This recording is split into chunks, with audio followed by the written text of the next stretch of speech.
Economist Martin Armstrong will be joining us to break down ominous announcements by central banks and governments, as well as bank heads, to move towards banning cash worldwide and having private banks seize your private funds directly out of your account, like we've seen them moving towards in Greece and, of course, other areas of Europe like Cyprus. And this ties in with a very important article up on Infowars.com.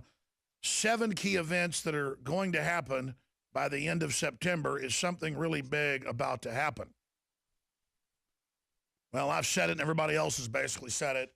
Everybody I talk to, spidey sense is really kicking. Is it going to be massive war with Russia? Is it going to be an economic collapse? Is it going to be a giant ISIS terror attack? Is it that we know the economy is starting to really break down and the media is lying about it? Are we feeling the collective unconscious awaken, and people that weren't awake or aware are now so upset and scared that those of us that were already awake are picking up on it? I think in the mainstay, really looking at this deeply, that's the backdrop. That's why I've got 10 times the anxiety I've ever had. Because I don't really have a lot of anxiety. I have concerns, I take action. I'm not a fearful person. But to quote, again, cheesy Star Wars, I feel a disturbance in the force. And I felt similar things, but much smaller, right before 9/11, right before the big bank crash in 2008. I called in folks on the Saturday before they found bin Laden with that fake raid. Called in Rob Dew and some other key people, and I said, something really big's about to happen. Watch. And then, of course, on May Day, they announced a few years ago that they'd killed him in that whole fake raid. And I realized now the reason my spidey sense was kicking was not in the general worldwide system that it was incredibly dangerous and a big deal, but that I would be so closely tied to it with Navy SEALs families and Navy SEALs breaking the news here on this broadcast that the whole thing was fake. I now know that it made the criminals in the government so mad they came within inches of having me killed. And that's why I was in my gut, in my spirit. Even if you're not a Christian or spiritual, everybody knows you got a gut instinct. It was off the chart then. Folks, this is 10 times that, okay? But it's not about me this time or my operation being in danger. It's everything. Because everybody's feeling it. It's big. It's big. It's bad. Something wicked this way comes. To quote our guest, Casey, that was on just a few days ago. In fact, every morning now, I intend to come in here with a message for the viewers and the listeners, a heartfelt message. And then I get in here and I look at all the news, or when I'm at home, I'm reading the news, and I just kind of get caught in the minutia, and then I never end up actually getting to the core message I want to put out to everybody. So I'm going to do that when we come back from break. And then we're going to get into the huge developments on Bilderberg. Huge. That word doesn't even cover it. They're gargantuan. The titanic, the colossal developments on TPP, and the over-the-top, double legendary battle going on by the Republican slimeball leadership in Obama to ram this through over the Democrats and sane Republicans that are left. We'll be back. Stay with us. I'm Alex Jones, coming to you from deep in the heart of the resistance, FEMA Region 6, formerly Texas. We are live, ladies and gentlemen, on this Friday, the 12th day of June, 2015. Economist Martin Armstrong's going to be joining us from Armstrong Economics to break down an article that he was interviewed in, The Secret Meeting in London to End Cash, that ties into Bilderberg. And you've seen the parallel push by bank heads, government heads, regulatory commissions in the last month calling for an end of cash. So we're going to break down exactly what's behind that. And the Bilderberg group's push, and they're meeting right now in Austria to discuss capital controls on consumers while HSBC pays $40 million for money laundering as a fine. And then John Rappaport will be joining us for 30 minutes. Leanne McAdoo will be popping in as well. And we're going to be talking to our reporters from Austria today. Paul Watson, Rob Dew, and Josh Owens coming up at the bottom of the hour in about 23 minutes from now.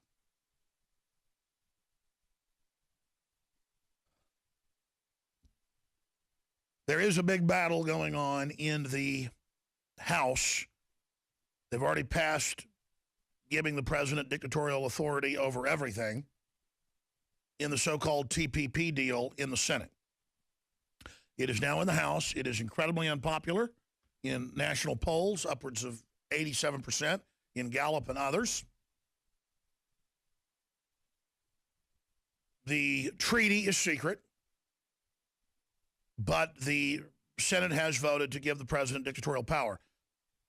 3 sections of the 28 have been leaked, the latest yesterday, and it internationalizes Obamacare, puts foreign insurance companies and hospital groups over the states. It gives the president the power just basically across the board to do whatever he wants. It puts a cherry on top the de-evolution of the president from the executive branch head who carries out the laws given to him by Congress and overseen by the courts. It pretty much ends the long degeneration and completes the long degeneration to the presidency being dictatorial. Still, in a ceremonial fashion to the public, it's not officially dictatorial. But the office itself is turning into that. And there's a huge battle going on that front we're going to be breaking down. Obama makes last-ditch plea to Dems ahead of showdown vote on trade. And see, it's Democrats that are holding this back, working with the Tea Party. And it's establishment Republicans and establishment Democrats that are working together to try to ram this through. Senator Sessions and the Alabama coalition are the final group to be holding up the passage right now, the LA Times is reporting. And they're pointing out that it is basically a crowning coronation event of the office of the presidency. Sure, still we'll vote for whoever we make dictator for 4 to 8 years, but it is dictatorial while they're in power, an elected dictator. Hitler was elected. But it won't take long for the elections to stop once you make the government dictatorial. That's just a fact. It's like if submarines had screen doors, they wouldn't work too well. Well, making a president a dictator is like having screen doors on a submarine for a free country. You can even have stoic dictators sometimes, philosopher kings, that actually help societies for a short period of time. And we've seen golden ages in different places like Greece and Rome start out of that. The problem is it always degenerates very quickly into hell on earth. And we're not going to start with a philosopher king. We're going directly to special interest that develop and deploy a compromised puppet who then acts as a dictator. It's the most horrible political combination I can think of. It's basically fascism with a bunch of domesticated idiots who are socialist with corporatists above the law offshore who can even escape retribution if the people overthrow the dictator because the system itself is so cancerous you can't remove it. We're facing 21st century tyranny. It's high-tech, it's slick, And I don't know how you deal with it because it rots the soul itself. It domesticates, it dumbs down, it poisons. It operates like a 500 IQ space alien. I mean, there's ineptitude within the system, but that just works into the design. At the top, the social engineers know how we operate, know how systems operate, and when they're at the apex of power, they can just consolidate more and more power, vertically integrating it through the crises they create or exacerbate. Washington accuses Russia of outright lies on Ukraine with a in Russia's face speech by Samantha the War Witch Powers addressed to a crowd of hundreds in Kiev, basically declaring war on Russia. That's in AFP. We've got 7 key events that are going to happen by the end of September. We've got EU prepares for worst as Greece drives finances to the brink. Bloomberg. We've got huge Bilderberg news. We've got more people having their kids taken for playing in the backyard. We're talking about 11-year-olds, 10-year-olds, and yes, even 12-year-olds. How's that for a free country? The police are here. You're playing in the backyard. You're 11 with a basketball. Where are your parents? Oh, they get home from work in an hour. You're going to jail, sonny. You'll never see mommy and daddy again. Did I tell you live in America? I mean, anyone who's over 30 hears this and goes, excuse me? I lived in the woods. That's what Joe Biggs said this morning. Darren grew up in Phoenix and just ran around the city. That's what I did. I could walk into the city, but we lived on the edge in the country. I had the country to my left, lake to my back, city to my front. And we are a prison planet. We're basically domesticated. I don't know how you even reach out to the young people that on average spend 8 hours a day watching TV or playing video games in their little coffin rooms. You know, I said in the first little segment that I was going to come in and basically just make a statement here on air about the state of the world. And I guess I'll try to do it in the next segment and then get back into all this news. But it's so hard to have a thought that's deep and connected to so many factoids and so many experiences, and then to try to pronunciate that idea in a way that's clear is something that speechwriters, take sometimes months to codify and then project.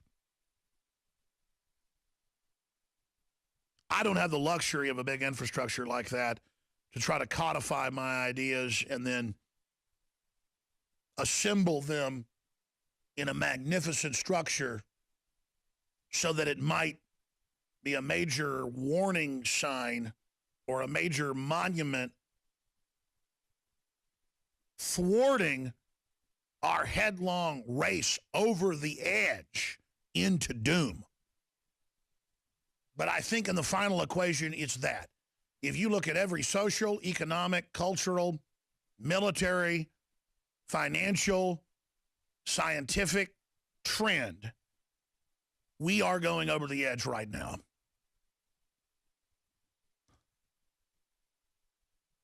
The event horizon. No turning back. The point of no return. That's the ominous feeling. That's why people are so concerned. Because, yes, the world is either on one side waking up or going deeper into a trance, but captaining it are some very wicked, selfish, anti-human people who want to preside over destruction and collapse. Stay with us. We'll be back. Alex Jones here, back live at the kickoff of the transmission. I mentioned 7 key events that are going to happen by the end of September. An article on Infowars.com by Michael Schneider. 7 key events that are going to happen by the end of September is something really big about to happen. Michael Schneider's a smart guy. I want to get him on as a guest. Like, I think I've said that before. It's fallen through the cracks. And that ties into EU prepares for worst as Greece drives finances to the brink. They've had 3 different bail-ins, taxes, handing over hundreds of Grecian islands worth billions apiece in some cases to globalist companies. When Greece helped bail out the euro in 2008, its people did. They were signed on to this debt that wasn't theirs predominantly, and now they get to have their taxes raised. And the reason I start this segment with that point is the more you do what the globalists say, the worse it gets. Their solutions always make it worse, always put you in more debt, always end up making you poorer, always giving them more power, because that's what they do. They make themselves rich while making you poor to control you. It's called economic warfare in their own words. And everyone I talk to feels the ominous dread that's coming. Is it potential expanded war with Russia? The Middle East destabilized? The South China crisis? Economic collapse? I think greater than that, it is the group collective that's been proven to be a group consciousness of the 7.5 billion souls on this planet waking up. Not everybody, but a large cadre across the globe waking up and getting concerned. Those of us that have been awake a long time see someone who just wakes up and they're all freaking out, and we basically are picking up on their concern. And that's a good thing, because if you're not concerned, there's something wrong with you. A few days ago, there was a giant mushroom cloud-style formation over England, and folks thought Russia had nuked them. Well, people should be concerned about being nuked. And those type of clouds form all the time. Why were they concerned now? Why was there panicking now when even the media wasn't pushing it as something to be concerned about? We're supposed to be scared of boogeymen under the table, or Jaws is going to eat us, things that don't exist or are super rare. Not about real things that could happen. And so my message is just this. I have nothing but goodwill towards everybody, every race, color, creed, every region of the globe. I want people to do good. I have goodwill. Most of you have goodwill. The globalist social engineers have bad will. And people that have bad will towards humanity are directing our development and our future and admitting they're doing it. And I have a great frustration to see black turns against white and vice versa, to see the globalists playing populations off against each other, removing borders to create crises and then exacerbating those, centralizing dictatorial power. But the most important thing I want to transmit is to people that work for the system and who believe that they've picked the winning side, even if it's immoral, even if it's corrupt. They have Machiavellianly chosen that the end justifies the means with, quote, realpolitik, a laissez-faire attitude towards tyranny. And it is you who has empowered the evil ones. It is you who have passively gone along with it or even aggressively supported it to be promoted that are going to destroy our society and maybe even our world. It's people like you that let governments kill 262 million innocent people in the 20th century. It's people like you that, if it kicks off again in a chain reaction, are going to cause the death of billions, including you and your family. And if you don't feel it in your bones or even see it intellectually, let me just slap you upside the head politically and tell you something. You better stop serving evil, and you better stop running over the Bill of Rights and Constitution and other systems around the world, and you better start doing the right thing right now, or we're going to lose everything. Don't you have self-preservation in your body, even if you're a sociopath, you ought to understand that evil is growing out of control and is reaching critical mass, and we got to put it back in the bottle now. We don't have time. We have just massive amounts of huge breaking news concerning Bilderberg. If you're a new listener, Bilderberg is one of the most secretive, probably the most secretive and elite secret summits that's been held every year since 1954, when it officially was given the name Bilderberg.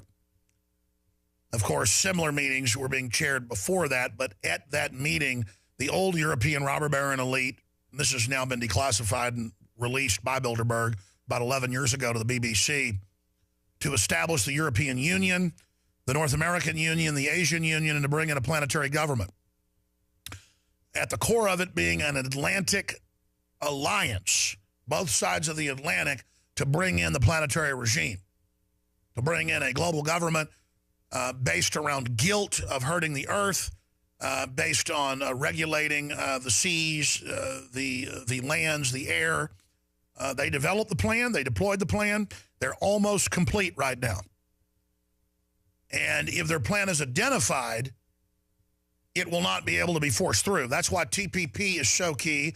It's why Obama has engaged in a first ever. He's gone and addressed Capitol Hill. He's gone and given speeches, obviously, State of the Unions, I guess 6 of them, or 7 of them now, but he's never gone to actually twist arms, not even with Obamacare. He's doing that with TPP today because it makes the presidency a dictatorship. We're going to break all that down. But if I have to codify or condense, crystallize why I am so concerned and why so many others are concerned, it's that things are all moving very quickly right now. Rights that have been fought for so long are being dissolved. Tyranny is making leaps and bounds of forward movement right now.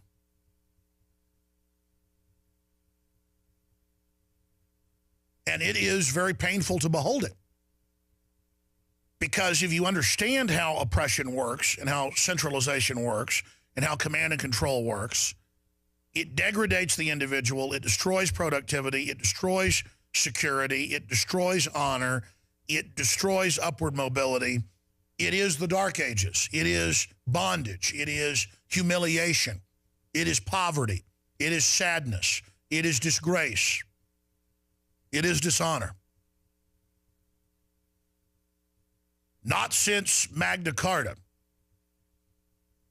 have we seen something as big as is happening now. And, of course, this is the opposite or the inverse, the upside down of Magna Carta, 1215. This is the upside down of the inverse of 1776.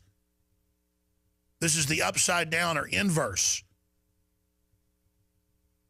of, say, the Voting Rights Act. This is the president becoming the front man of a bunch of secretive private corporations that will have total control over everything in the U.S. And they're meeting in secret in the Austrian Alps right now and have helicopter gunships flying around with their doors open with federal special forces aiming machine guns at demonstrators.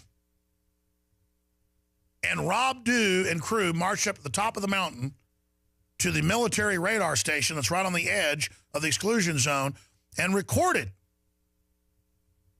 paramilitary COBRA, that's what they're called, admitting they know criminals are inside and, quote, their hands are tied. And this is perfect compartmentalization. I bet you money those special forces guys are nice, hardworking, honorable people who risk their lives and who don't engage in criminal activities. And here they are, the best guard dogs you could get, the best sheepdogs you could find, guarding a bunch of wolves, a bunch of nasty, red-eyed, mangy curs inside who have a long history of chewing, basically, babies' guts out. It's this upside-down world. I mean, the place is full of known gangsters, full of mega banks that launder money, with the bank regulators of Europe and the U.S. and England, the head of the exchequer, meeting with the criminal banks they regulate. I mean, you wonder why HSBC and Goldman Sachs and J.P. Morgan can get caught money laundering, running drug aircraft, why Wachovia, why Wells Fargo can. You wonder why they can fix the interest rates, and they can fix the currency rates, and they can fix the stock markets, all admitted now. Fix the gold and silver markets, all admitted. It's all come out. And they are given less than 1% fines, slaps on the wrist. When whistleblowers come out and expose them, then those whistleblowers get killed or they get fired. The Congress is having hearings on it. The Washington Post is reporting right now. And then they go, okay, you stole trillions, we'll give you a $4 billion fine. Oh, you laundered $378 billion? Wells Fargo, we'll give you a $111 million fine on $378 billion. I'm going to go to our reporters, but this is crazy. And I've studied the criminology of these bankers. They're like Corzine, that headed up Goldman Sachs, the governor in New Jersey, before Chris Christie, who made 40-to-1 bets with other people's brokerage firms' bank accounts of a company he'd taken over, and they didn't even tell the people they'd taken it over, and then they used their money to make 40-to-1 bets, and then it took him 2 years to pay the money back, and they kept some of it.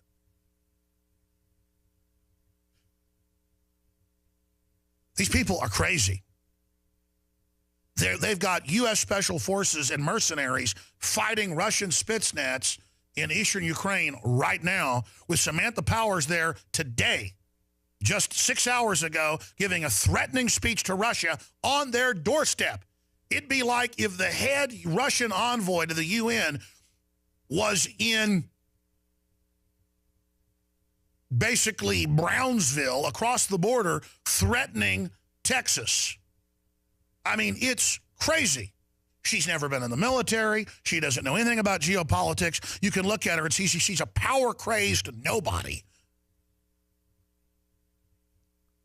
with a bunch of lipstick on, trying to start a war with the Russians. Crazy town, crazy town. These people are nuts.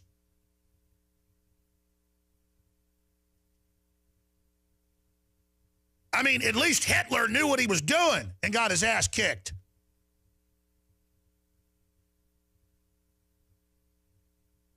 Excuse me. I just can't handle it anymore. I study politics. I study geopolitics. I interview all the top experts, Nobel Prize winners in economics, you name it, who say the same thing I'm saying. All the top futurists are saying we're in deep trouble. So many former generals, you name it. It's not just me. We're in a crisis with crazy people running things. Congress is trying to make the president a dictator today. This isn't some trade deal. It's a takeover. That's why you can't see it. We already got 3 subsections that are so bad, I can't even believe they're this bold. These people are drunk on chutzpah and on bravada. They're crazy.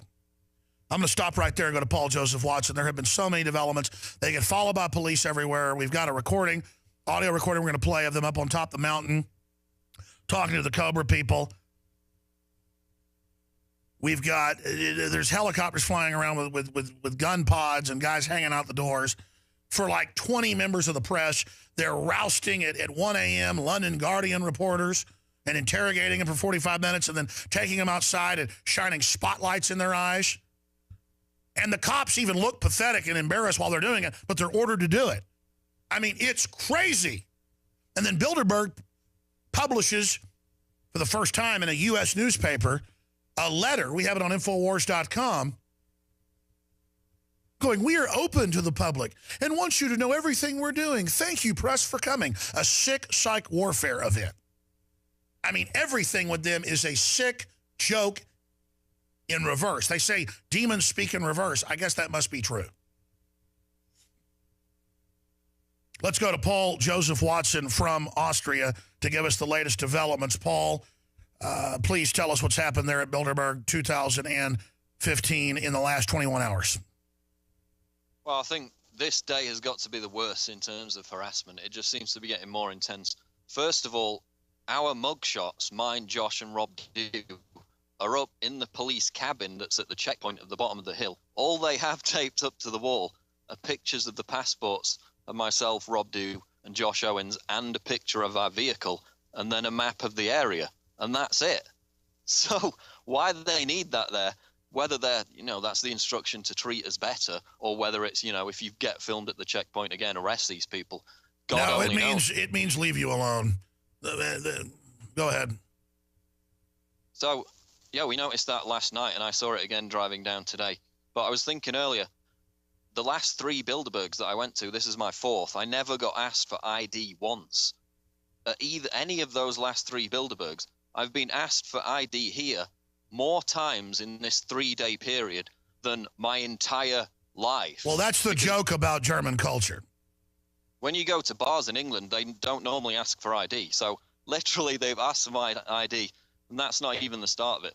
I mean, we start the day by driving back to the communications truck to get a shot of the hotel from long distance. And within about 10 minutes, these police again walk up with sidearms. They came from the golf course. Again, show us your papers. We were there for a good 15, 20 minutes. At first, they weren't happy with the insurance documents or whatever for the rented vehicle. They wanted more documentation on that. Eventually let us go. There were 2 other individuals who were obviously working in that communications radio van who were talking to the police. So we know that that's part of the fake cell phone tower system that they've got here to suck up all the communications. So we got through that harassment, 10 a.m. in the morning. Let's not forget the armored vehicle driving up with machine guns. I mean, they are really... What about the new stuff with these attack helicopters flying around? And then the Bilderbergs put out this statement saying, we love you. They put out a statement saying, we welcome general interest in the conference. So their idea of welcoming general interest is to have checkpoints 6 miles away, police at the top of mountains miles away harassing us. Rob Dew probably nearly got arrested earlier today. I'll tell you about that in a minute. That is their idea of welcoming interest. Again, completely ridiculous, completely tyrannical. So after we got through that first harassment, we went to pick up Rob to hike up the mountain. We wanted to get long-range shots of the roof of the hotel, which we actually got before that, and we caught COBRA security forces on camera literally taking selfies of themselves on top of the Bilderberg Hotel. So then we got about halfway up, before that, another incident of harassment. They put up a new map, which basically says if you're caught in this zone with a recording device, you will be ID'd and put in a database. It was in German. We wanted to know what it said. We found out after from a German colleague. So Rob goes up to the police outside the Bilderberg Hotel to ask them what this map says to get directions to where we're hiking. Instantly, he's swarmed and surrounded by 7 cops for one person asking directions politely and in a friendly way. And they do this thing where they all each stand in a certain position around you in a circle. So they're all in position to tackle you. They do that every time. So after that harassment, and this is all on Twitter, and we'll get all the videos going up. Some of it's already gone up. So we start hiking up the mountain to get another long-range shot of the hotel and to go up to where the helicopters are taking off and the military radar station for the no-fly zone. So we get about halfway up the mountain. We meet 3 individuals from prisonplanet.pl, and they were very friendly, very helpful. And it turns out we were obviously being listened to by these mountain cops, because within probably about 5 minutes of us saying goodbye to those people, we were confronted by these police officers. Again, the full routine. This time they searched our bags. That's the first time our bags have been searched. One of them was pretty friendly. Rob started educating him about the Bill of Rights and the First Amendment and the right to a free press. At first, they seemed pretty friendly. We said goodbye. They checked our ID again. We started walking up the mountain. By this point, we were about 3/4 of the way up the mountain. The whole thing took probably about 2.5 hours to get up there. So then we realized that, again, we're being followed on foot by these police officers on a mountain that's miles and miles away from the Bilderberg Hotel. They're following us right behind us on foot. So we get to the top of the mountain, or that smaller mountain, to a restaurant to have lunch. and the police, more police are there waiting for us. The police that were following us are coming in from behind. So again, we talked to them. They actually had a dog that looked like a German Shepherd, and in fact, they had to call it off as soon as we got there because it was growling. I think it was definitely a police dog. So, you know, we order food. Anytime we walk around the restaurant to get shots of the Bilderberg Hotel or the military radar, they follow us. And then, you know, we're being polite the whole time. Rob goes up to talk to them again, being polite, talking about how there are war criminals meeting there. Kissinger, Rennie Benko, the Austrian property developer who just got indicted. And they start getting aggressive, or at least one of them does, and he literally grabs Rob by the arm. We've got all this on audio and video. We're going to put it together. And he basically says, "You be quiet now. You be quiet. Go back." And he wanted us to go back and sit down and shut up. So he actually grabbed Rob. And this guy's a piece of work. We have video and photos of this for TV viewers. I mean, and Rob's a big guy. This guy looks even bigger than Rob and looks like he wanted to have a fight. I mean, what's wrong with these people? Don't they want the press to cover secret political meetings? Don't they care about their families? Why do people love to serve evil? I just don't get it. And it'd be one thing if they just did their job. Why be so mean to us? Well, we're just doing our job. And they said, "Oh, you're not international press." Well, there aren't any international press here. You know, but we are international press. We have more viewers and readers than most major newspapers. Yeah. And we actually hike up frigging mountains to try and get footage for a real news story about 120 of the most powerful people in the world. There's nobody from CNN here. There's nobody from ABC, Fox News, any of those. That's because they got the order not to be there. They don't want you there because this is the real power structure. I'm skipping this network break to have more time. This is just too important. Paul Watson, it is just mind-blowing. I want to get Rob Dew in front of the camera, so make any other important points you want to make, any other political agendas we've learned about, anything else that's important, and then let's get Rob Dew in front of the camera. Well, the other thing is, when we left the cops and hiked back down the mountain, as soon as we got back to the entrance of the hotel, where there was a small protest taking place, at least 2 cops were watching us intently. So obviously they got some... All right, and again, folks, if you hear Paul's voice speeding up and slowing down, fade down. If you hear him speeding up and slowing down, that's not how he talks. That's Skype from Austria in the mountains. Paul, I've just got to say this. I want to go there, though. I mean, I've been to Europe and I love Colorado, but that mountain valley vista behind you looks like Valhalla. I mean, it looks like that I'm going to see Flight of the Valkyries any moment there. That is gorgeous. Just simply beautiful. We're showing a pan of this for TV viewers. If you're a radio listener, Infowars.com/show to add that dimension. And it is your support of Infowars.com, spreading the word, supporting our sponsors, buying the high-quality nutraceuticals at InfoWarsLife.com, becoming PrisonPlanet.tv members, buying shortwave radios, high-quality non-GMO seeds, the 500-plus products at InfoWarsStore.com that makes it all possible. So thank you all for helping us build a true media organization, a true media operation. We're going to go ahead and go to Rob Dew now and get his take on the situation. I want to just say that our reporters have done an excellent job. I want to thank you all for your support. The group of state police down at the bottom quit harassing our reporters once we had everybody call them. This is COBRA security and then police that they've brought in to be their minions that are acting like this. And we do have some audio coming up that we'll play later of Dew actually talking to them.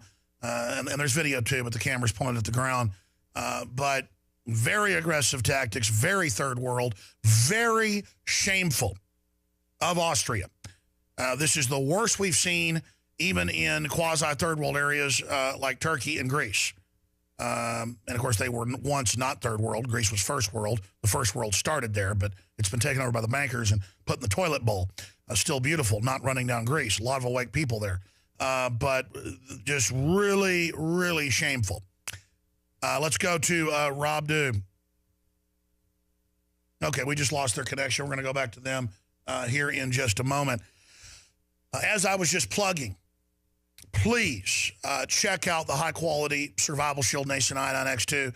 It was sold out for about 3 days.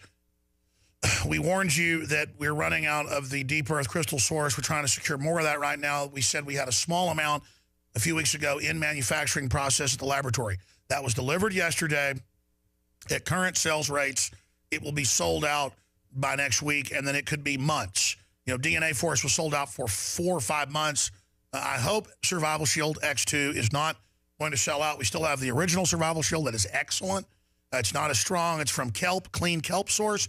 This is deep earth crystal source, so both original Survival Shield and X2 are available. We have plenty of Survival Shield, but we are running out of Survival Shield X2. A small amount came back in. InfoWarsLife.com or 888-253-3139.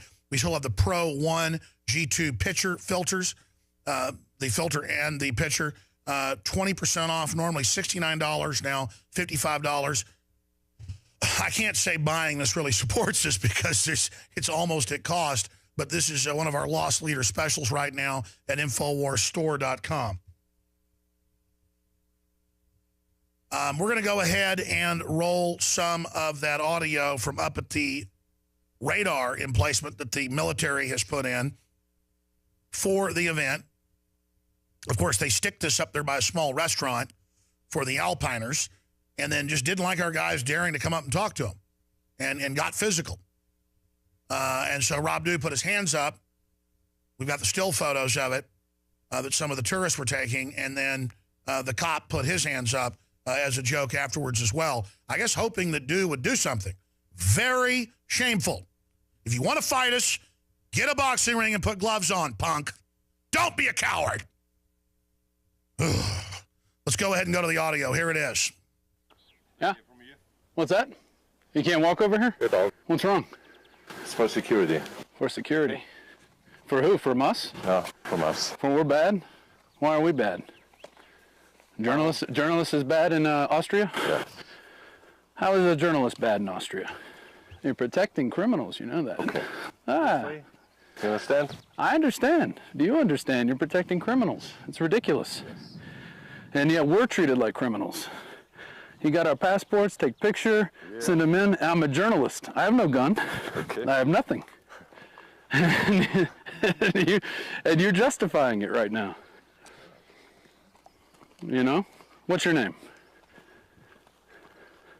Police. Police, huh? What, do you use 9mm or a Glock? What do you have? A Glock? So is journalism illegal in Austria? Yeah. It is? Ah. This is your press identification. Sure. It's not international press. My identification is not international press? No. Oh. Okay. You want anything to eat? I do. I want the Wiener Schnitzel. Yes, okay. With the French fries. French fries. Yes. He said we're not international press. There's no international press here. Yeah. He said press is not illegal in Austria. But we are international press. Press is not legal. We come from another country to cover worldwide. What's back there then? We're the definition of press. Right over there. Oh yeah? Yeah. Is there any military around it or not? Yeah, there's a guy sitting in there. Did he follow you up there? Yeah. Going on tape. That's one guy he talked to, not the guy grabbing him. No.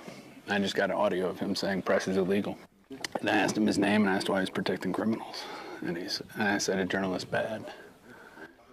If we get a Yes, journalist bad. Carry us down. Journalist bad, Kissinger There's a good. road right here. The road goes down that way. And it's a pretty nice road, actually. If those can make it up, we could have probably made it up. You guys know Rennie Banco, huh? Verstehst du? Rennie Banco? Banco, ihr seid ja. Yeah. He's at the Bilderberg. Ja.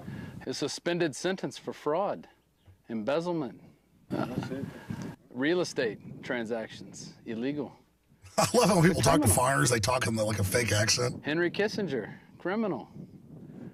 Who else? My dad does that when he's at a Mexican food restaurant ordering food. He goes, taco. Person speaks perfect English. Arms trading. Here, back it up, back it up. Just so you know. Back it up 1 minute. I shouldn't have been talking over it. We'll come back and play more of it. Or back it up a minute and we'll go out to break playing it. Go ahead and start rolling it again. Thanks. Yeah, the station. No. I just got an audio of him saying press is illegal. And I asked him his name and I asked why he's protecting criminals. And I said a journalist bad. If we get arrested up here, do they carry us down? Trying to sound those cars? There's a road right here. The road goes down that way. And it's a pretty nice road, actually. If those can make it up, we could have probably made it up. Mm-hmm. You guys know Rennie Banco, huh? Verstehst du? Rennie Banco? Banco, ihr seid ja. Yeah. All right, folks, we're going to go to break, come back and finish up with this, when he brings up the fact there's criminals inside, and the federal police go, yeah, we know, we can't do anything about it. That audio's coming up. This is real journalism. We have HD photos, all of it. If you just joined us, Rob, Du, and crew are in Austria. They hiked up to the top of the mountain outside the exclusion zone, where they have a big radar command center. It looks like they got missiles on top of the Bilderberg Hotel. Those look like containers for anti-aircraft missiles.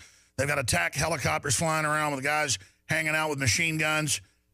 We've got some footage of the helicopters and more armored vehicles. And Rob Du joins us by phone. We lost our Skype connection. I want to finish up that clip in a few minutes where he's talking to some of the federal police about known convicted criminals inside and what they had to say. But, Du, what's this? I mean, I'm told there's some footage going to be uploaded soon and some photos we've seen of one of these guys grabbing on you. Rob Du, Infowars Nightly News Director. Tell us what happened. Yeah, so the second time after I walked away, I walked around and they told me to come back. I was sitting there eating. I said, you know what, I'm going to go talk to them. I'm going to go tell them who they're guarding. I was so mad. And so I was just explaining who they were guarding, what the problem was, and they need to stop, and they need to start making the change. And the guy got up and goes, no, please sit down. Please sit down. And then he grabbed me on the shoulder and started walking me over back to my table. Please sit down. And I said something like, oh, is this the soft arm of tyranny? And I sat down. He pointed at me, and I said, look, I don't have any weapons. And he goes, oh, I don't have any weapons either. And there's 4 other cops sitting there with sidearms. They're trying to intimidate us. It was ridiculous. By the way, your Skype just came back up. It looks epic there. Yeah. I want to go vacation there, but I wonder if it's like this all the time. I mean, is Austria a safe country to go to? Should there be a travel advisory put out that it's not a free country? Well, you know, we got back down to the mountain. I questioned the PIO. I asked him straight up, is journalism illegal in Austria? I straight up into his face. He goes, oh, no, we have no problem. I said, well, why are we being treated like criminals? I said, I'm walking up a mountain away from the exclusion zone, and we're being checked. They're photographing our passports. They're checking our bags. And he goes, they're looking for paragliders. We had 2 backpacks and a little handheld ice chest. There's no paragliders, bro. That's not the way it works. So As if we get really any information paragliding in. I mean, it would be a stunt to bring attention to Bilderberg, though. It's actually an interesting idea. I think they're ready for that. I think they would shoot somebody down if they did that and get them quickly. But, you know, and then the guy tried to change the subject. Go, I've been to Austin, Texas. It's great. No, look, you gotta stop harassing journalists. Why are journalists the only people being harassed in your country right now? Why aren't you going after the criminals? He goes, well, that's a political question. A political question. No, it's not a political question. Henry Kissinger's a criminal. Okay? Look, they've been told to treat you guys like crud and to intimidate you. Exactly. That they are in the wrong doing that. It's one thing if they've been told to go guard these criminals and they do it. It's another thing to act like a bunch of punks. Yeah, and you know, we were fed up. We fought back. We thought they were standing down. I guess the mountain guard didn't get the memo that we don't need to be messed with anymore. And they were really giving us the 3rd degree. And I really got pissed after he started searching through our bags and started telling about the First Amendment because he didn't like Josh's press pass. Well, it's free speech. Funny. Yeah. Oh, and I said, you know what? We don't need press passes in the United States because we have the First Amendment. And I told him what that was. And I said, and we have the Second Amendment, and we have the Third Amendment, and the Fourth Amendment. I got to number 5. He goes, that's okay. That's okay. He didn't want to hear anymore because he didn't want to hear about freedom. He just wants to hear how he's right and they're being forced to do this. And I think you've got that audio where we're being forced. He said it twice at least that they're being forced to do this. They have no say in the matter. And that's just a bunch we've got a guest coming up. And is the next guest on Skype, guys? Okay, that's great. We'll come back, have Rob Du finish up for a minute or two while the guest is on hold.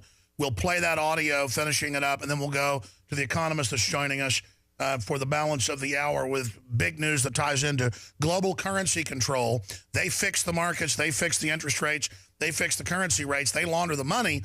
But now the very same mega banks want to take cash away from you. There's a big move. It ties into Bilderberg. We're going to break it all down with Rob Du and our guest coming up on the other side of this quick break. Bilderberg 2015. This is real journalism. Listen, if CNN or Fox put this show on, it would have record ratings. I mean, people would be watching all over the world. Have you seen the secret meeting? That's why they're so scared, because if this ever catches on, which it is, they're done with their criminal takeover. We'll be back. It ties into TPP and everything. They're trying to make Obama a dictator today in Congress. Economist Martin Armstrong, highly respected, has been putting out some bombshell reports that tie in with public statements of central bank heads, private bank heads, and other globalists. Here's one headline from Infowars that was on Drudge. Bilderberg to discuss capital controls on consumers while HSBC pays $40 million money laundering fine. HSBC's head is there with the EU and UK regulators of the banks at Bilderberg right now. Obama is at Congress today promoting, unprecedented, that he be given TPP power without the public being able to read it. We're going to be breaking that down with our guest, Martin Armstrong, this hour as well. But he has a very important article at ArmstrongEconomics.com, the secret meeting in London to end cash. There are other secret meetings with Kenneth Rogoff of Harvard University, William Buter, chief economist at Citigroup, and others. There is a big push, a public push, but also a covert push. What's behind it? Why are they pushing so hard? Well, they've actually made statements why. They want to be able to have bail-ins and take your money out of the bank like they've been doing now in Europe. We'll talk to Mr. Armstrong for the balance of the hour in one moment. We got behind because our news director, Rob Dube, is in Austria covering Bilderberg and talked to the police up on the top of a mountain more than 6 miles away from Bilderberg. And there's attack helicopters flying around, armored vehicles, and they actually put their hands on them. They would come over and talk to them. When they asked questions, they said, no, you don't talk to us. And Rob Dube brought up the point that they're protecting criminals inside from the press. Here's the last minute of that audio. Then we'll get a closing comment from Rob Dube and then go to our guest, Martin Armstrong. But here's the rest of that audio. Embezzlement, real estate transactions, illegal. He's a criminal. Henry Kissinger, criminal. Who else? 3 people from HSBC Bank paid a multi-million-dollar fine for arms trading. That's the people you're protecting, just so you know. You know, you guys have to live with that. We have no choice, mister. I know, I understand that. Please, sit down there. I totally understand that. You don't have a choice. Please, have a seat. Have a seat. Is this the strong arm of tyranny? And be quiet? Oh, we don't have freedom of speech, I know. We have any choice. Right. Okay. You do have a choice. We haven't a choice. No, you should stand up. Now. You should stand up for yourselves. No. You should. I'm serious. Arrest Kissinger, you'll be a hero. No. I don't have any guns. Completely unarmed. I'm also. All right. All right, Rob Dube from Austria with just an amazing background behind him. If you're a radio listener, you can go to Infowars.com/show to see all these Skype feeds. Closing points you'd like to make and what's coming up next as you get into day 2 of Bilderberg. I know you're going to have live feeds tomorrow through Saturday. Final reports live with me Sunday, 4 to 6 p.m. with the Sunday broadcast, Rob Dube. Right. And tomorrow we're going to be – they're actually allowing protesters up near the front gate.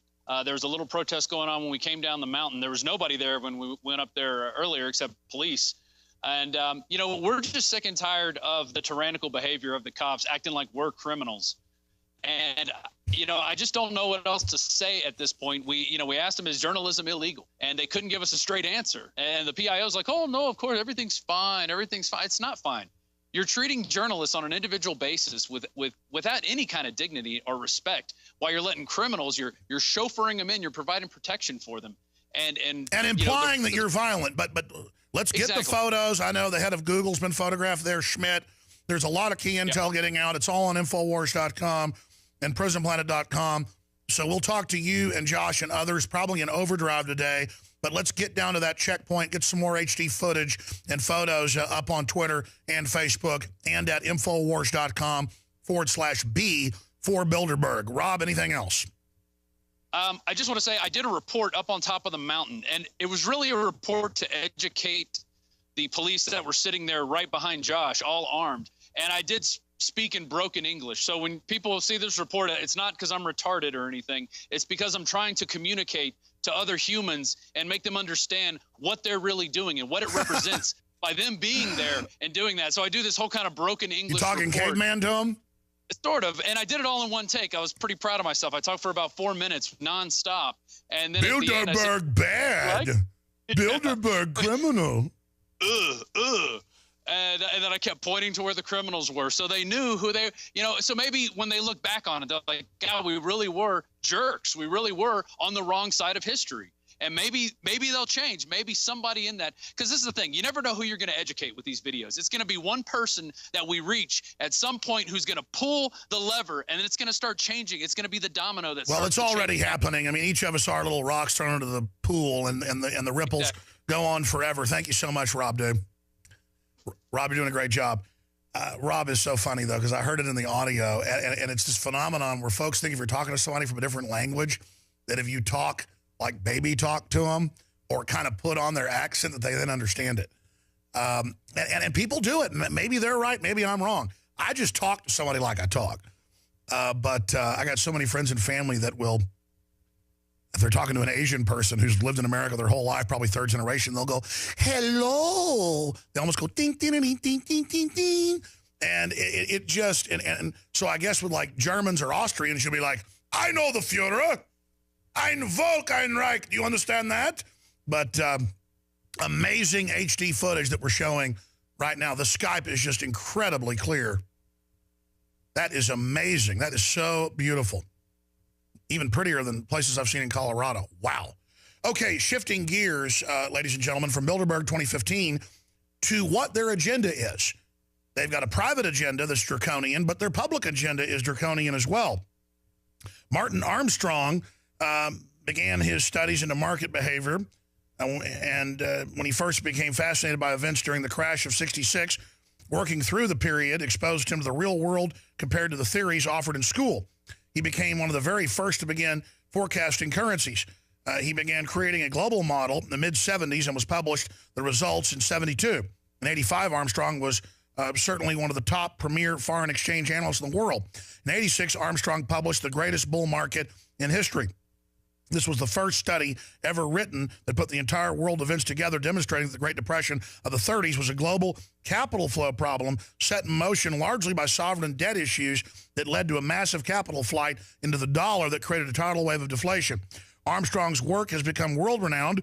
The model has successfully pinpointed not merely major specific days when events will be in advance, but it has provided one of the most consistent guides for understanding the turning points in the global economy and thus the business cycle, not merely within a domestic economy, but within the global economy on the collective basis. ArmstrongEconomics.com. Thank you so much for coming on the broadcast today.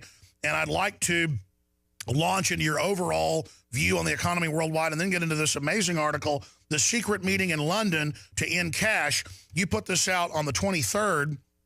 And then now a few weeks later, a week and a half later, 2 weeks later, we have intel from inside Bilderberg that's exactly what they're pushing, but also the heads of the major private banks all seem to be pushing this as well right now. So I want to discover what you think's behind that. Thanks for coming on. Oh, thank you for inviting me. You bet. So the big picture. Effectively, after they did the big bailout with $700 billion writing checks to the government to the banks, they really have come to the realization they cannot do that again. So the problem really has stemmed from a structural design in Europe, which is absolutely fatal. And when they were going to create the euro, I can say publicly, I mean, they came to us. They even took the entire back row of our conference. The commission was there, for 2 days, met with them. And this is back in '97. And I told them, if you're going to try and create a new currency, there has to be a single debt. Now, they understood that. But what they told me then was that they didn't feel that they could get the European population to vote for that. It would be perceived as a bailout. So they just want to do the currency first. And then when those people leave, the next crew that comes in, they never heard of phase two. And so the structural difference, why it's so bad in Europe, is that each bank for its reserves had to be politically correct. So they had a piece of everybody's debt. And that would be like our banking system if it was backed by debt of every individual state. I mean, if Louisiana goes down or California, then everybody's going to be rushing to say, oh, which bank has the most of that? And that's what's going on in Europe. Now, instead of correcting the problem, you have too many jobs now in Brussels dependent upon the euro. So they're going to defend it to the absolute last, breath of the private sector.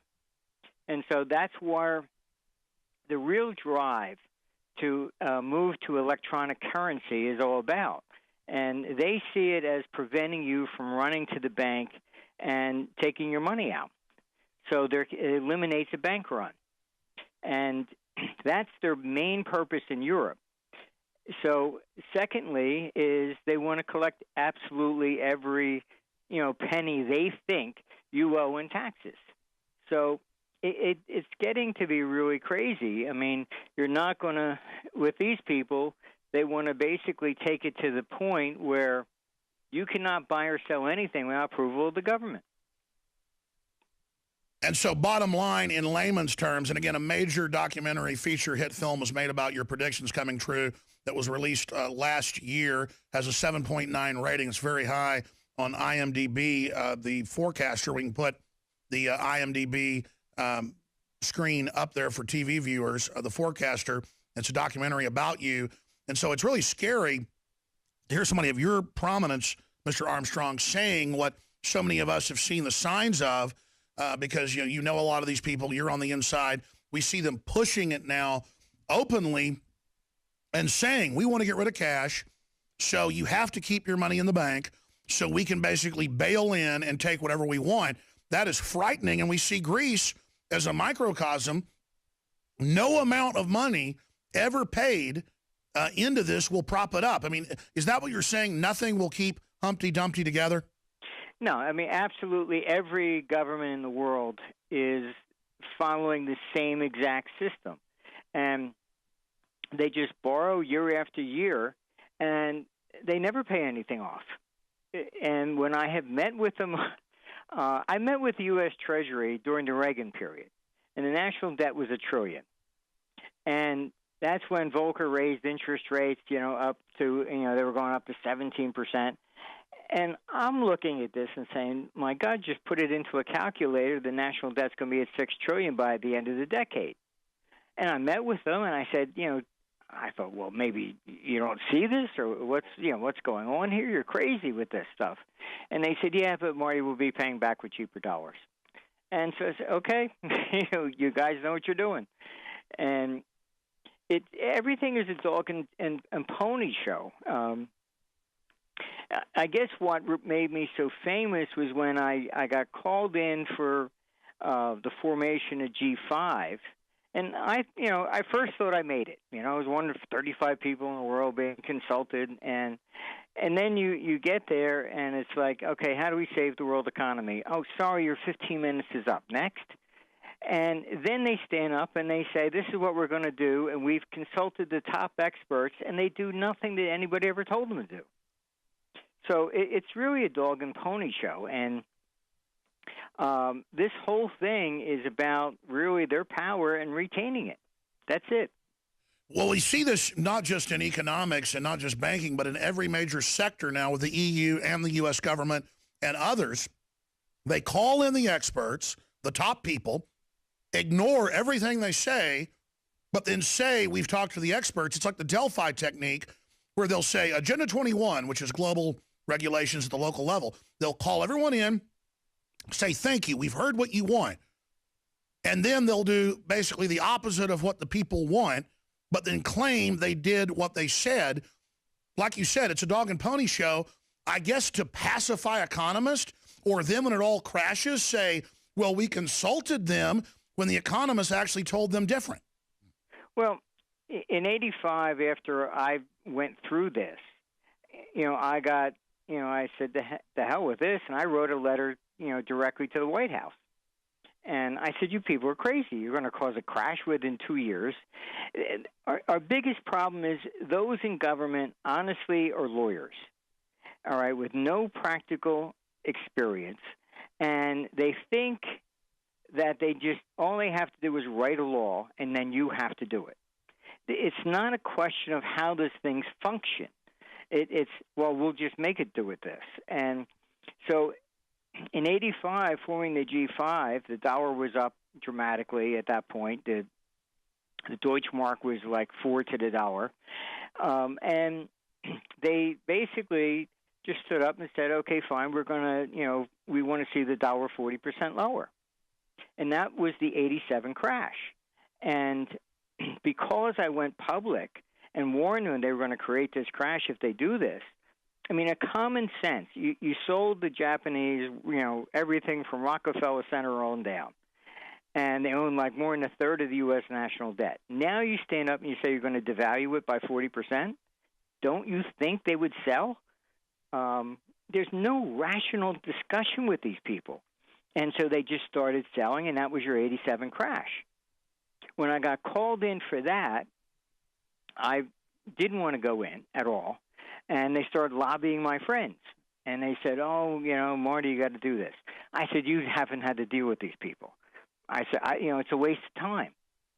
So they called so many of my friends, and they said, look, they're blaming computers. If you don't go in and do this, they're going to come take our computers away.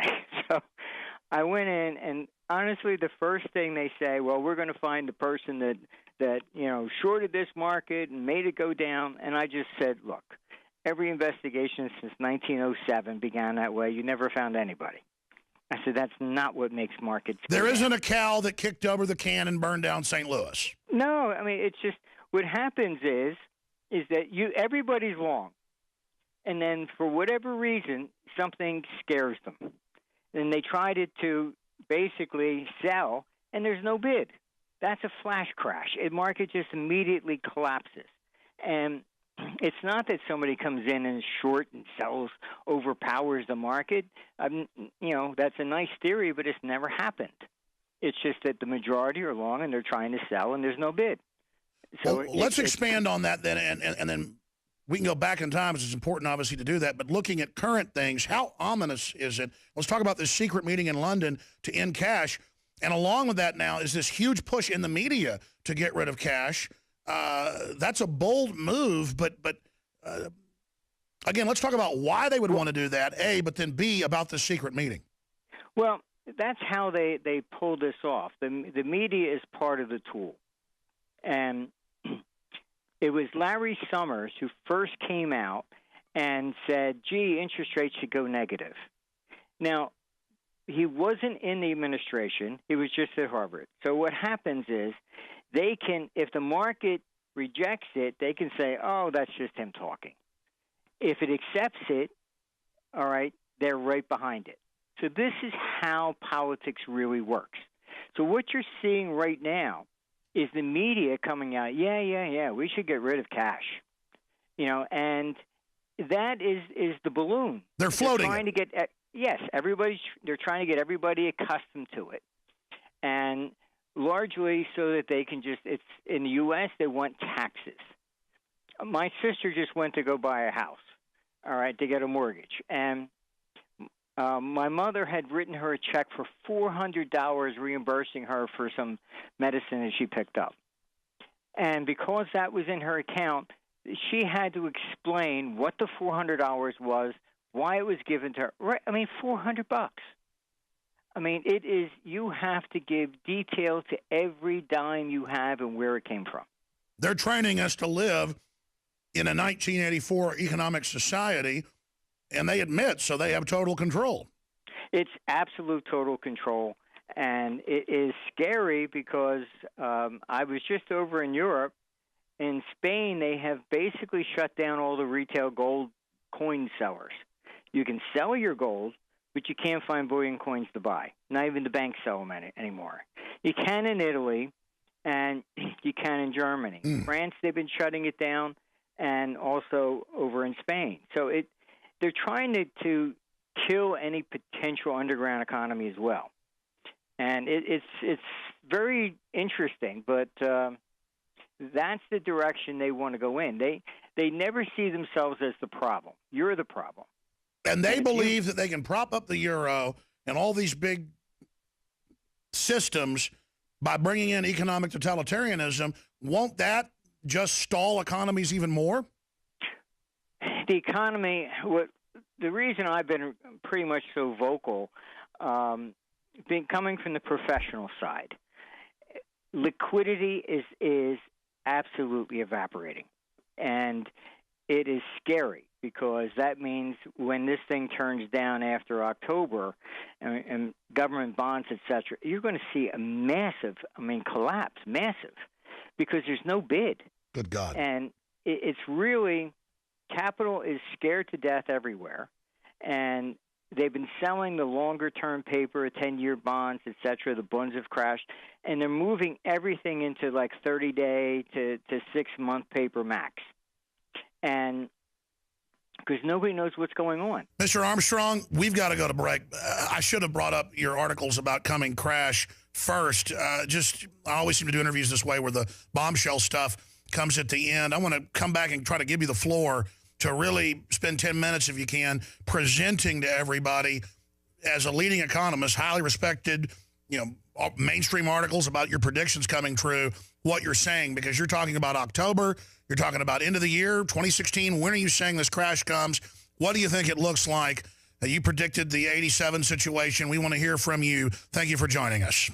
I've talked to Greg Palast and others who have interviewed some of the top people who admittedly were involved in the founding of the euro, and they bragged it was meant to consolidate and economically implode and basically turn nation states into vassals. The issue, though, is they allowed the countries to continue to create their own debt. And so, as this economist was telling us, respected economist, it's now infected the whole thing. And the greed and the fractional reserve banking going to the next level of derivatives and credit default swaps, it's now makes Bernie Madoff look like a saint, in my opinion. And the guy was obviously a crook. This is crazy. And I've talked to so many economists, top economists, and they say it's impossible, it's untenable. Even people like Dr. Paul Craig Roberts, who was in, there as Reagan's chief economist. So we're looking at an explosive situation coming up in about 10 minutes. I'm going to play the trailer.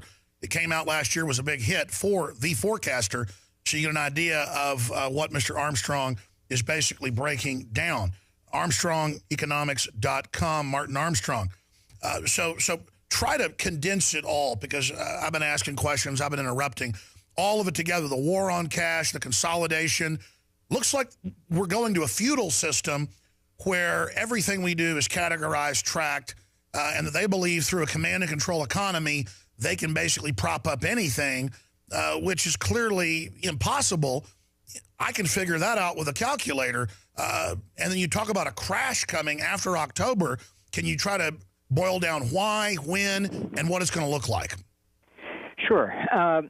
Each one of these business cycles, it's basically a mapping it out, and it's roughly an 8.6-year cycle. And you can go to our site. Even Paul Volcker wrote a book in 1978 and was called Rediscovery of the Business Cycle, meaning that the new era of new economics, the government could absolutely flatline it and create perpetual growth, failed. And so what this is that each one, the timing remains the same, but what is actually the focus shifts from one to the other. So one time you're going to have it stock market, then you're going to have a commodity market, then you're going to have real estate. So this particular one, which turns in on October 1st, is a concentration of capital in government debt. So you can see it from the standpoint that interest rates are historically low, at negative levels. So just ask yourself, traditionally, when the capital is concentrated in the private sector, like a stock market, it crashes, the bonds go up because that's where everybody rushes we call it a flight to capital or quality. So what happens when the problem is in government? That's when the private sector takes off, And so we're most likely going to see an initial, false reaction and like the share market's down, but there will be the buying opportunity, because what's crashing at this stage in the game is government debt. I mean, just look at Illinois. I mean, Chicago is a basket case. You have more than 50% of the municipal governments in the United States bankrupt. You have the same problem in Germany. And Germans are looking at adding another 15% tax to bail out the municipals. And so everybody's on a bailout mode. It just, the system doesn't work. It was never designed properly. And so what we have is really a meltdown. And it's on the governmental side. So normally you say crash and everybody thinks you're talking about the stock market. This time it's bonds, okay? And the reason is much more serious is that you can take the stock market down 90%. There isn't that much money that resides in the stock market to make that kind of a Great Depression. And what it was, and I can recommend to your readers, go to Herbert Hoover's memoirs. They're free on the internet at his library. Read 1931. It's exactly what began in 2010. And all the historical books, The Great Crash by Galbraith, all of them were socialists. So they omitted the fact that all governments defaulted. It's been omitted from the history books. All of 1931, you have Europe defaulted, Britain went into a moratorium, came out, South America defaulted, China defaulted. You can go to eBay and buy some of these bonds if you like. They make very nice, attractive things to hang on the wall. But we are back at a sovereign debt crisis, and that's what this is really about. So the bond market's going to crash, and you're going to see the stock markets and private assets rise. So sure. Well, I mean, Zimbabwe $2 trillion notes are also good to hang on the wall. One's hanging in my office. Are you saying default's the only answer, or it's the answer because it's coming either way? It's basically, I believe what you're going to end up with is some sort of a new summit, probably after 2017, and they're going to have to do something with the World Monetary System, so another type of, Bretton Woods conference, because everything is just falling apart, and it's not going to be sustainable. You cannot continue to borrow year after year and have no intention of paying back. And what you have to understand is when the gold standard failed in 1971, it altered many things. So all your economic numbers are kind of bogus. If money was fixed, you don't actually have the number of people standing at the docks counting how many Mercedes were coming in from Germany. Instead, they just looked at the amount of money. If you sent more to Germany, then you must have bought more Mercedes. But when you went to a floating exchange rate, the currency can move 20% up, down, and whatever. You can't measure trade by flows of capital anymore. Obviously, because so much, things have been fixed in certain areas for a long time, but just as a layperson studying it, with LIBOR coming out and the fines being paid in the billions for fixing the currency exchanges and, so much manipulation on the stock market, is the manipulation getting worse, or is it more sophisticated? Or in your view, do we just know more about it today? We just know more about it today. It's always been there. Manipulation that they do has been around throughout all my career. Largely what they did to me was because as a journalist, I was reporting all the manipulations. I didn't say who it was, but I had reams of stacks of tapes of every conversation with trading desks, who was behind what was going on. The court demanded all that be turned over to Alan Cohen. Alan Cohen was the court receiver. All of them were suddenly destroyed in the World Trade Center, and Alan Cohen becomes a board member of Goldman Sachs. So, what do you want me to say?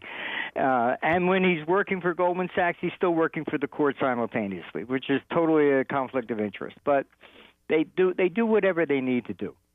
But this stuff has been going on for a long time. They cannot manipulate the trend.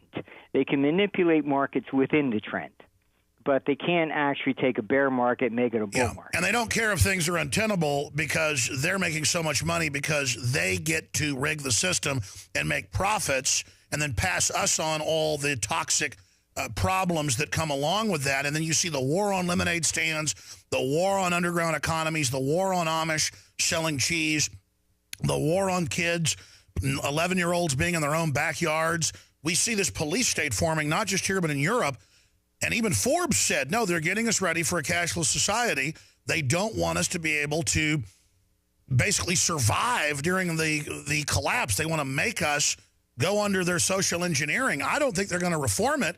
I think they're going to use this crisis to bring themselves into an even greater level of power. Martin Armstrong, what do you think? Look, absolutely. This is... politics. I've worked with these people, for a long time, and something has changed. I was personal friends with Margaret Thatcher. I mean, these were back then. They were people that actually cared. But one thing about Thatcher, you can agree with her or disagree with her. At least you knew where she stood. And today, you don't know where anybody stands. They just move back and forth and they lie all the time. But so.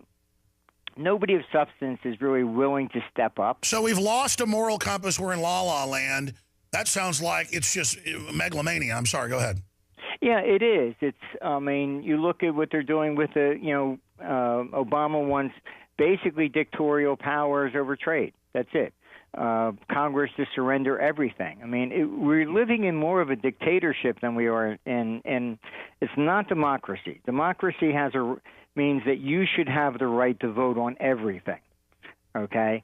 But we live in a republic, and a republic is basically an oligarchy. So that's the substantial difference, and we're moving more towards a position between oligarchy and dictatorship, practically. It's not just Obama, and if you look carefully and closely, you'll see a lot of the people that are there were the same people under Bush. The underbelly doesn't change, just the heads change. And largely I'll tell you this, in the 90s, Republicans used to have me go meet people who were going to run for president or wanted to. Flew out, met with the governor of Oklahoma, etc. And it was really me supposed to be vetting them out. And when they would tell them I was there to explain the world economy, but when I got back, what do you think? Do you think he can handle the job? Blah, blah, blah. Then I got a phone call about George Bush Jr. They said, we want you to go down to Texas to meet with Bush. I said, okay, fine. And they said, but this time it's different. I said, what do you mean it's different? They said, no, he's really stupid. And I said, what? I couldn't believe they even used that word. And I said, why would you make somebody president who is stupid? And they said, well, he's got the name. And then I was actually offered if I would be the chief economist in the White House. And I said, you got to be kidding. I'm not interested. I got a business I'm running here. To give that up to work for 2 years? No way. And they said they needed people that were qualified to surround him. Now, you look at Obama, it's the exact same pattern. He doesn't attend more than 60% of his daily briefings. He's on vacation 5 months out of the year. He plays golf the rest of the time and watches Sports Center. It's the same thing. The people in the underbelly, once they got the taste of power, as they did under Bush Jr., they wanted another figurehead, and that's Obama. So, absolutely. In fact, I'm glad you're bringing this up because you're kind of quantifying something I've noticed. It's almost like a dictatorship of the power behind the throne, and the political class is really now shopping for total puppets. Because it's true, used to we had corruption and problems, but overall, folks wanted prosperity, wanted basic freedom, didn't want to wreck the country. Now it's a bunch of crazed political hacks who now give themselves TV shows on CNN, MSNBC, and everywhere. It doesn't matter if they kill the ratings. No one wants to look at them.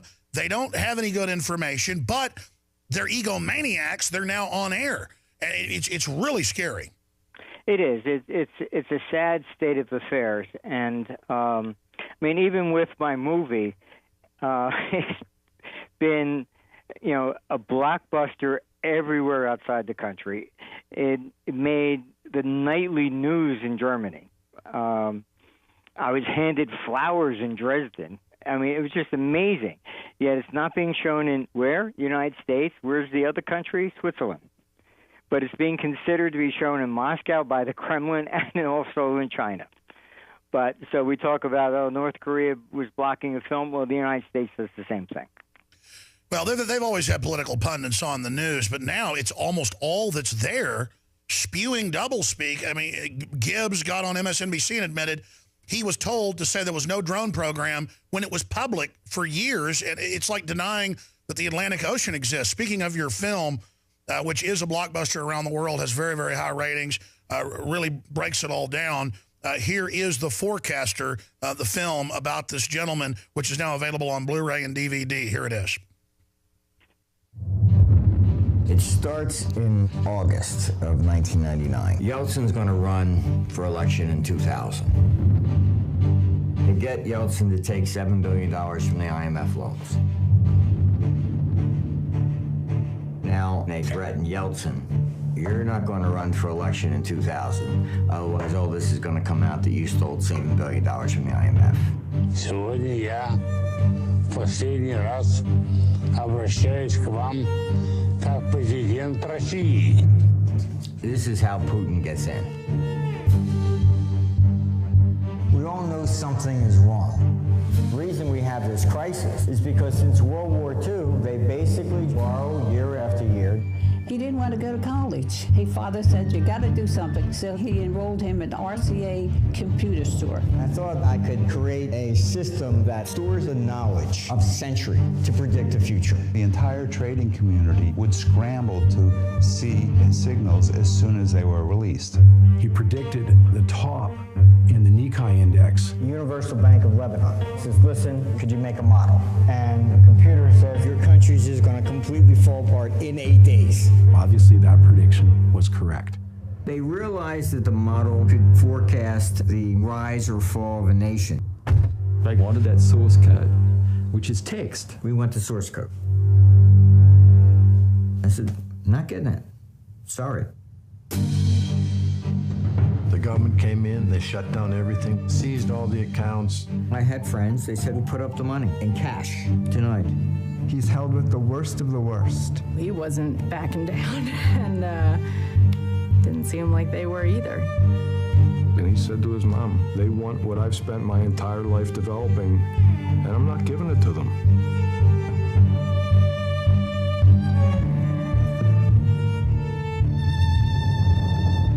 The Forecaster. And, of course, I tend to do things backwards on radio. I won't plug something's coming up. I'll just cover it right then at that point. Or I will introduce somebody and not get to the meat of how they've been persecuted and basically attacked. We should have Martin Armstrong back on in the future for a whole hour to talk about the film itself and the things he went through. I've seen a replay of this over and over again. And, of course, you mentioned 9/11 and then your research and evidence of fraud in the system being destroyed there. Clearly, though, we're moving into a more totalitarian system right now. Smart elites don't want a totalitarian system because they know it tends to destroy them. I think we've got a bunch of reckless people in control now who aren't as smart as they think. We're going to break with a final segment, Martin. When we come back, I want to ask you, do you agree with that statement? What do you say about the world power structure, and where is it going? ArmstrongEconomics.com. Martin Armstrong is our guest, and he sees a big crash coming. We'll get more from him on exactly how he sees that going down and what it could look like. I'm Alex Jones. This is the front lines of the worldwide info war to restore freedom. We've got on screen from C-SPAN, if you're a TV viewer, for radio listeners, our reporter John Bound is tracking the votes, and he says it looks like it's failing right now.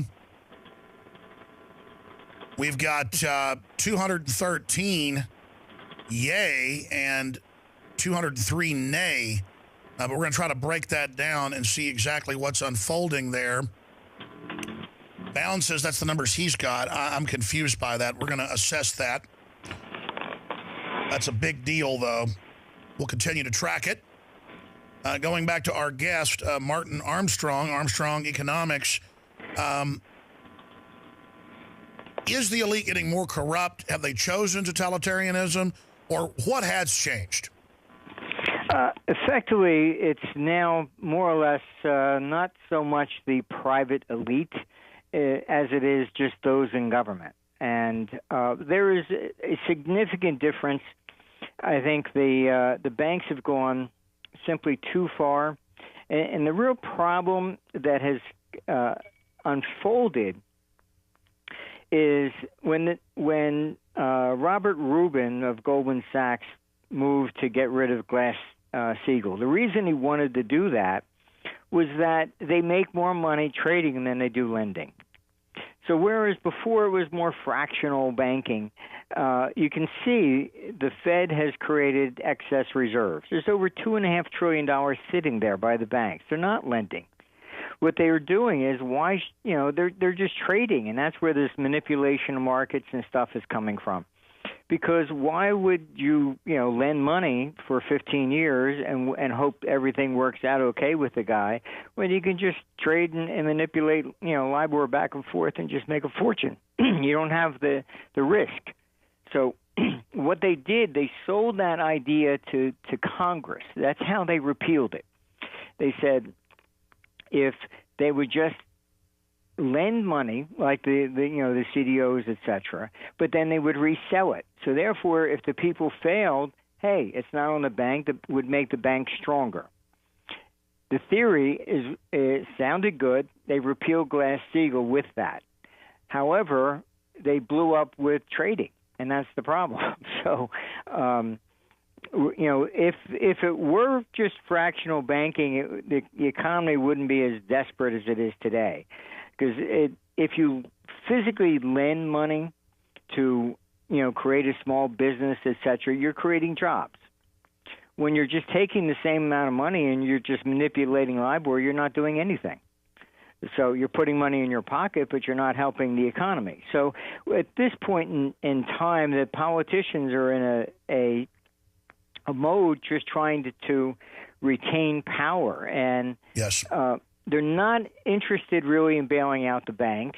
They've just allowed the banks at this point to be bail-ins, but they realize that they're going to lose power unless they shut down cash. This is their view. Sure. Mr. Armstrong, I know you probably got to go. We have a 70-second break. If you can hold over, I'd like to give you a few minutes to finish up and also talk a bit about the film. Can you do that? Sure. All right, great. It is confirmed. They were voting on another section, another one of the trade authorities. There's the TAA and the TPA. The major Obama-backed trade bill has failed in the House. This is super news. This shows America still has a pulse and is struggling for its life. Thank God. We'll be right back. Stay with us. All right, I'm cutting the intro out. This news is so important. Martin Armstrong's our guest. Can't wait to have him back up for a full hour. Just talk about his amazing experiences and the film about him, The Forecaster. But the TPA Obama-backed trade bill has failed in the House. But they'll try to bring it back, and there's other trade bills that are connected to it they're trying to ram through right now. They're voting on those right now. But I actually started getting tears in my eyes of joy to hear this. And they may try to ram it through again. If they try to ram it through, we'll fight it. If they do ram it through, we'll fight to stop its implementation. But House Democrats delivered a stinging defeat to Obama's trade agenda. See, that's where the Democrats are good.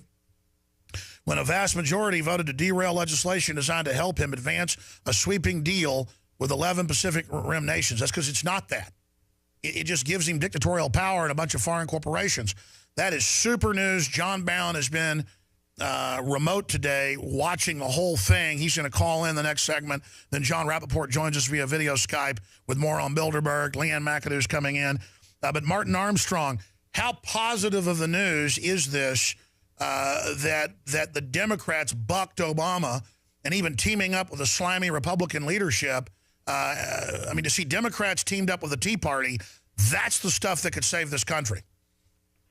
Yes. I mean, our computer does political forecasting, and you can we've been forecasting, honestly, for the last 2 decades that 2016 would be the first shot at a third party rising.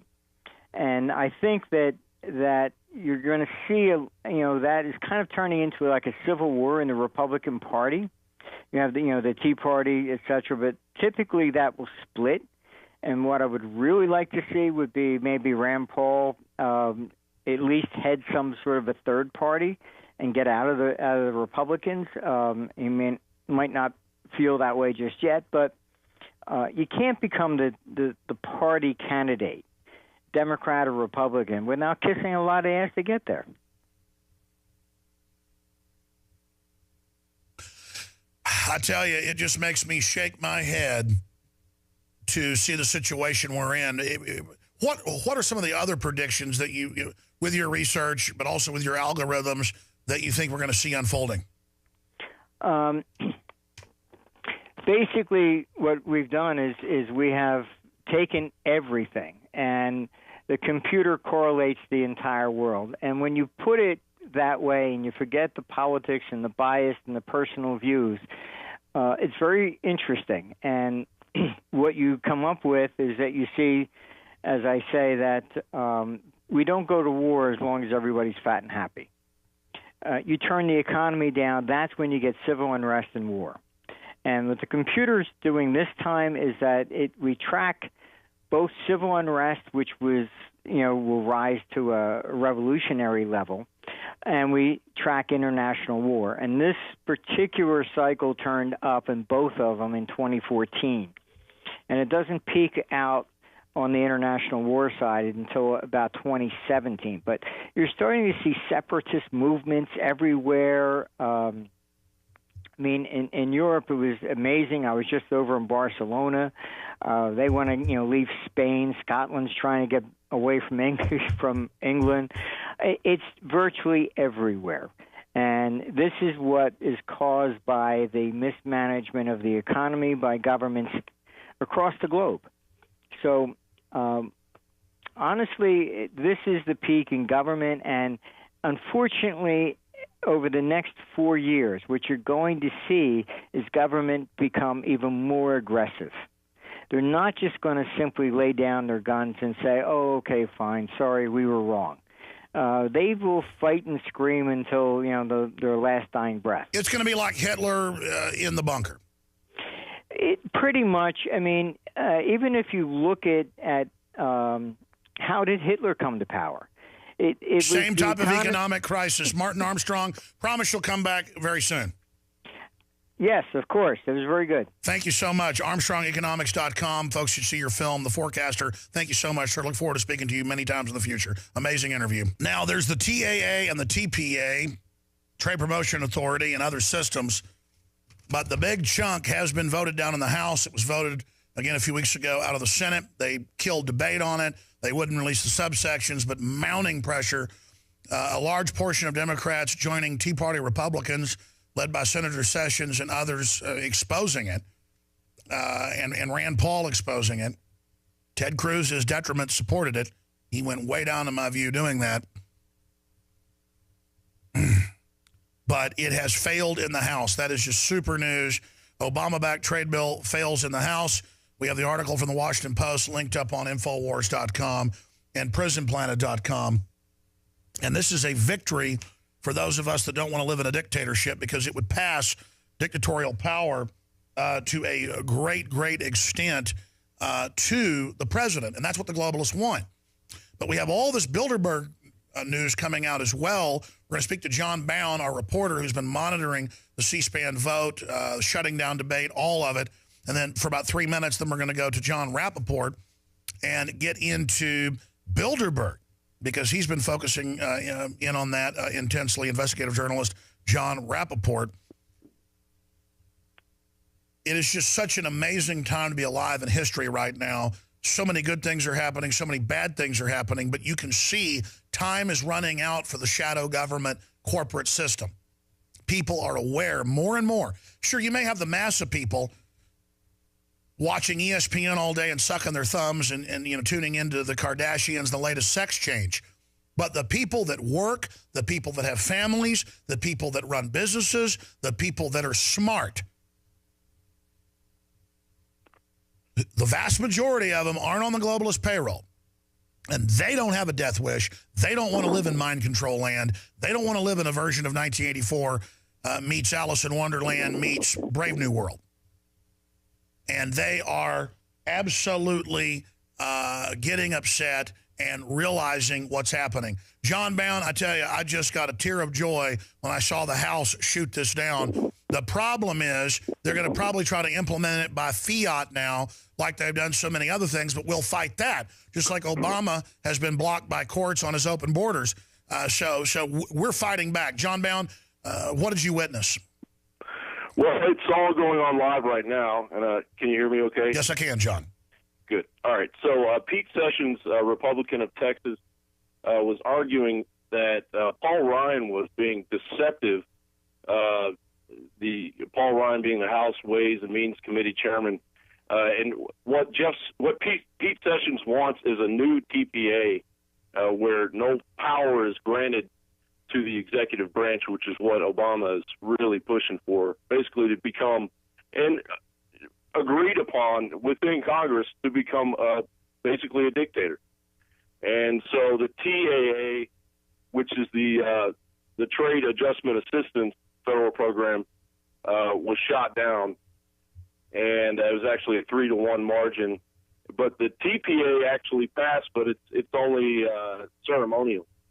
It really doesn't mean anything if the other bills don't pass. It's all unraveling and falling apart, as I said it would, because people are becoming way too aware of it, and it's largely because of you, my friend. Well, no, it's all of us together. I think Infowars might have had 5% of the reason out of the 100%, but it's everybody saying no. And I think it's the fact there are some good Democrats who get you can't have a bunch of shadowy foreign corporations getting total unbridled power. So that's where the Democrats still have some sanity. They're wrong on so many other fronts. Pelosi at the very end, right before the vote of the TAA, actually turned and changed her vote. Oh, really? When she realized it was going to be shot down, she went ahead and jumped in on the winning side? Yeah, I think she realized her party was going to probably throw her to the wolves. Well, I mean, this is the problem with the Republican leadership. They're a bunch of Rockefeller blue bloods, globalists who are anti-free market. But I'm glad to hear Pete Sessions told the truth. You know, some of his family was involved in state politics, and my late grandfather was like best friends with them and actually knows that family well or knew them well. It's just, you know, it's good to see Texans, as usual, at the end of the day, not that Pete Sessions is perfect, doing the right thing. I mean, we're talking about handing over what George Washington and the founders set up. I mean, and it's not like we're handing it over to some new great thing. We're handing it over to globalist wolves. It is so insane. And look at Boehner, who actually isn't supposed to vote as speaker, putting his vote in. You know, putting the knife in the back of the country. I mean, it takes a lot to. I mean, this isn't a trade deal, folks. They're handing America over to a foreign shadowy power under a secret document. I mean, but it's men in suits and it's trade deals and it's paper and it's boring. If it was a foreign army, people would be out in the streets. It's just incredible. So what's this other vote that's going on then? This one is, Trade Enforcement and Customs. I'll have a full report on all this, get it all together. But yeah, trade enforcement and enforcing orders, reducing customs evasion. I think that one regards the border. Yeah, this is a separate bill. So the two sections on the TPP shot down. Praise God. This is amazing news. I'm just double checking because I can't believe my own eyes, and I don't believe the Washington Post. But I guess occasionally they have to tell the truth. The Obama-backed trade bill fails in the House. That news just broke in the last 15 minutes, folks. Praise God. Thank you so much, John Baum. Thank you. Yeah, we ran his special report on Monday, TPP Unraveling. John Rappaport of NoMoreFakeNews.com will ride shotgun with us right through to the end of the hour. Leanne McAdoo's coming in at the bottom of the hour to get into some other news with us, and she'll be riding shotgun as well. But John Rappaport's been really having some piercing analysis of Bilderberg. In fact, I'm looking for my folder here that has some of his articles in it. So I wanted to get him to come on the broadcast to talk about his view of Bilderberg 2015. Are we kind of reaching an equilibrium point, and I don't mean that in a positive way, where the forces of deception and mental illness and megalomania are rising, but the forces of enlightenment and freedom are rising? So it's the unstoppable force meets the unmovable object. I mean, everybody senses it. Events are racing now towards one of those historic explosions. People also have a feeling of dread, but a feeling of exultation around the world. Something big is about to happen, or is it already happening? John Rappaport, what do you think's going on? Well, it's already happening, Alex, with this last vote. And, you know, they made a gigantic miscalculation, which was we can ram through a completely secret treaty. The negotiations themselves will be held in secret, and the contents of the treaty will be secret. You know, so the whole thing was secret, and then they classified the information. What I discovered was it's, you know, top secret, secret. It's all that kind of classification stuff that supposedly prevents legislators from telling the people what they have read that's in the TPP. Are we starting to see the fall of this secret cover garbage? Yeah, I think that's what's happening. And, you know, because it's so blatant now with the internet and with information everywhere for a very long time now, the whole idea is so heinous that the Congress and the president and 11 other countries are going to sign on to this Trans-Pacific Partnership, and nobody in those countries is even going to know. Yeah, nobody. I mean, not just Americans. I mean, this is our country. We get to see it, jackasses, and then we get 3 subsections of it, and it's not just a trade deal, it's a giant power grab. Of course. And we still don't really know, because even with what's been released, leaked, we're not totally sure that this is the final draft or it's an earlier draft. I mean, it's complete insanity. And then, as Sessions pointed out about 10 days ago, when he went into the sealed room, you know, to read sections of the TPP, he came out and he started talking about this thing called living agreements, which means simply that once this treaty would be ratified, then the powers that be in these 12 nations could change it at will to mean anything they want it to mean in the future. So this is like a blank check. It's like saying to the globalists, look, you guys do whatever you want up the road here for as long as you want to do it. You need more power, take it. You want to have no tariffs on anything, anywhere, at any time, fine. You want to sell pharmaceuticals at skyrocket prices, that's fine. Whatever you want to do, you just do it. You take over the government, we surrender. So all of this started to come out. And then still Obama is lying and saying, you people don't understand what's in the agreement and all of this kind of stuff. It becomes so obvious, so transparent to people around the world that these liars are just trying for a power grab. So is this jumping the shark? I mean, because we get down now to the final unveiling of world government. And they go, yeah, it's secret. You can't see anything. And foreign corporations will run everything. And by the way, your kids can't play in their backyard if they're 11. We'll take you to jail. I mean, it's just, yeah, they're turning the country into a supermax prison with a bunch of crooks running around in front of us. I mean, it's just bizarro world. I agree with you. I think we're seeing something epic here. And that word doesn't go far enough. And I think the bad feelings we've all got is realizing the globalists aren't going to give up power easily, and they're going to pull some major fiasco shenanigans. You bet. And plus, this vote today that we were just listening to, that's going to come back. I mean, you know, this stuff doesn't quit. It's not like, okay, well, we voted it down, that's the end of it. No. It can come back in other forms. It can be readjusted. Congress can be called back into session. Committees. Oh, you can package horse manure 1,000 different ways. Exactly. So we got to really watch out for that. And then the thing that I pointed out in yet another article, which is much more long-term and deep, is the fact that globalism itself is like a snake that's been eating its own tail for a very long time, because globalism puts global government in the hands of mega corporations. At the same time, these mega corporations are endowed with such powers that they essentially destroy the consumer base of the planet. Let's explain that. This is key what he's saying. A piercing mind of John Rappaport, straight ahead. John Rappaport, investigative journalist, NoMoreFakeNews.com is our guest. I'm Alex Jones of Infowars.com. And it just hit me during the break. I was hyperventilating, running around the office, high-fiving people, literally hopping up and down just a minute ago. And I thought, man, you're a goofball. And I went, no, you're normal. You've got the history, everything that built this country. I'm not saying I'm special, but compared to zombies, I am. I mean, I don't get excited when a team I like wins a game. I might go, hey, cool, they won, because I like sports a little bit. I mean, I'm not going to lie about that. I grew up playing them. But, man, when we defeat an evil, horrible takeover, I know the enemy's coming back at us, but still, it's exciting. And the fact that it's weird that I start hyperventilating and stuttering and interrupting a guest on air, that's normal, folks. This is our country being conquered. I mean, this is real by really bad people.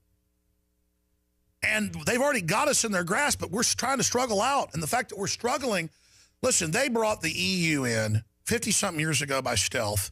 England didn't get a vote in the 80s, late 80s, was brought into it. They're now getting ready to try to vote and get out of it. The point is, they didn't even know they'd gone under the EU until it was announced. Almost all their laws are made by the unelected EU bureaucracy. Now they're trying to do the same thing here, and it's failing. You see, we've gone so far in the fight, folks, that they admit Bilderberg exists. They admit all this is happening. Their house of cards is coming down. We have reached an ultra-epic point. And I'm not overusing that word. It's legendary. The problem is they're going to strike back. And it's going to be bad. John Rappaport, this is a short segment. Long segment's coming up. You'll have more time to elaborate. But I don't think I'm overstating things. And I think it's the fact that people have to get out of their trance, literal trance that you write about, and we have to break people out of it. It's not going to be pretty, like when I was on Piers Morgan. But it was international sensation, as you wrote, because it was the curtain getting pulled back. I'm nothing special. I'm like Toto. We are all launching Operation Toto, and we're seeing history right now. I mean, are you getting chills right now? Yeah, I am, because the legislators are being forced into this by the people. Because, you know, they sense this giant wave building. We're not going to stand for secrecy. We don't want some supernatural national government taking over the United States with secret details that we can't even know about. They're afraid if they just, you know, rubber stamp this whole thing, that it's going to be an enduring nightmare for them. And so they're backing away right now. They're backing away. They're saying no. And that is tremendous. That is a tremendous defeat for Obama, because he's in a sweat and a panic, believe me. He's running around, making deals, doing everything under the sun possible to get the votes that he wants to pass. They burned Hastert to scare everybody. Because Obama was put there to do this. That's why he's the president. Forget all the other stuff. This was his mandate. There's going to be big-time trade treaties coming up, and you're going to make... You're right. He didn't go down to Capitol Hill to push Obamacare. He went down here on this. Exactly. He was mentored by Brzezinski, you know, the intellectual flunky of David Rockefeller, after he won the election in 2008, and he was clued in on all of this. This is why you're here, Mr. President, to get these trade treaties done. Failure is not an option. This is what we want. You do whatever else you want, but this is why you're here. If you mess this up, that's a very, very bad thing. He knows that, and he is sweating. He's in a panic, and he's trying to get arm twisted. By the way, the media's pointed out that he's been stuttering more, falling apart, doesn't want to give speeches. He looks freaked out. He is freaked out. He knows he knows who the bosses are. You know, it's like when you work for a company and the boss comes down and he says, look, this is the project that's going to pull us out or keep us in front, and you've got to make it happen. I don't want any excuses. I don't want to hear anything about failure. Whatever you have to do, you make it work. Remember that. This is the next 8 or 10 years of what we're doing here. Well, the boss goes back upstairs and the guy's in this, well, okay, well, I'll do this, no question about it. But then when push comes to shove, it turns out it's not easy. It turns out it's a struggle. It turns out that, you know, What is Obama trying to promote? He's trying to promote utter secrecy. Just do what I tell you to do. It turns out there's people that know the game plan. It turns out there's a resistance that was waiting, that knew this was coming. Exactly. And now here we go. Now here we go. That's right. We've been patriots for 60 years, have been building to fight you. We stand on the bones of millions of people that knew more than we did when nobody was listening to them. And it's because of those people. It's because of those people, folks, we're now where we're at in a fighting stance against the globalist. And that's what I'm trying to tell people. As bad as the zombie population is, they're out of the game. They don't count. There are giant sectors of people that know the whole 9 yards, and we're ready. We are back live. The PPP, TPP, Trans-Pacific Takeover, the global government treaty has been shot down in the House, the Trans-Pacific Partnership. They will try to repackage, they will try to bring it back, but it is a devastating victory. John Rappaport's our guest. I wanted to get Leanne McAdoo in here to talk about the culture war, though, the weaponization of the media, this Bruce Jenner garbage, trying to finance a race war, using the globalist training of the police that is atrocious to then create a culture clash there, how Mr. Rappaport thinks we navigate out of that. Briefly, because I didn't do any plugging last hour, we finance our operation here selling super high quality products.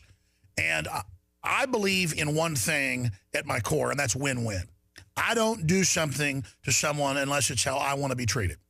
Now, you come over and knock me upside the head, I'm going to attack you. But I like having people over for dinner. I like making people dinner. I like successful people. I don't get mad when other people are doing well. I'm a nice guy. I'm not up here saying I'm some great person. My point is that I grew up thinking everybody was like me or my family. No, a lot of folks are losers and they hate winners, or they're quasi-winners, but they're still haters and they don't like other winners. And the globalists are that. So anything we sell, anything we promote, whether it's the non-GMO, heirloom, organic, high-quality seeds, or the water filtration systems, or the books, the films, the Patriot apparel, the nutraceuticals at InfoWarsLife.com, is the very best thing that I can come up with that I personally use, that I personally want. Whether it's, Head Down Firearms, hdfirearms.com, or whether it's Infowars, health.com, and the longevity line of products there that you can get discounted and get free shipping when you sign up for auto ship and a 30% discount the first time you order when you sign up to be a distributor. I mean, there's those type of deals at InfoWarsHealth.com, InfoWarsLife.com. And that's how we fund ourselves. You see me skipping 2-3 breaks today. You see me not even plugging. Almost all of the radio hosts plug every segment. And radio can't even stay afloat doing that. Our audience is so huge, I can get away with this. But then I forget and don't, and we run out of money to send reporters to Bilderberg or wherever. We have a lot of enemies, too. We need to have a war chest, not just enough money to operate. So you know this, when you buy the products at InfoWarsLife.com or InfoWarsStore.com, or when you call an order, or when you write to us an order, you are funding people that are committed to not selling out, committed to telling the truth. Folks, I couldn't be made to sell out under torture. I cannot physically do it. They can even come after my kids, and they know this. I just cannot do this. And they're going to run into that across the country. People that have halfway sold out, didn't know they had. When it comes and gets very clear, they're going to say no. Because what's valuable is not being slaves. What's valuable is having integrity. But they're going to use racism and infighting and trolls on all sides to try to get us at each other's throats. It must fail. You must be unified by a culture of liberty and freedom and ideals. So InfoWarsLife.com, InfoWarsStore.com, InfoWarsHealth.com is the whole longevity line, discounted high quality. And your purchase of the products funds the operation, and it's a win-win. You get great products at the lowest prices you're going to find on those items, sometimes even lower than we're really supposed to have things for sale in agreements, because sometimes we're doing one special and then we do another special not thinking. We don't do it on purpose. But we're that competitive. We're that capitalistic. We're that Americana. We're what's left of it, not what's old-fashioned. The ideas of America were never fully realized, but they were the most revolutionary ever. America had tons of evil in it, but the idea of private property, the idea of being left alone, even though it was never fully realized, was like kryptonite to Superman, but not a good Superman, a bad Superman. It is anathema to the enemy. So thank you all for your support. InfoWarsStore.com, InfoWarsLife.com.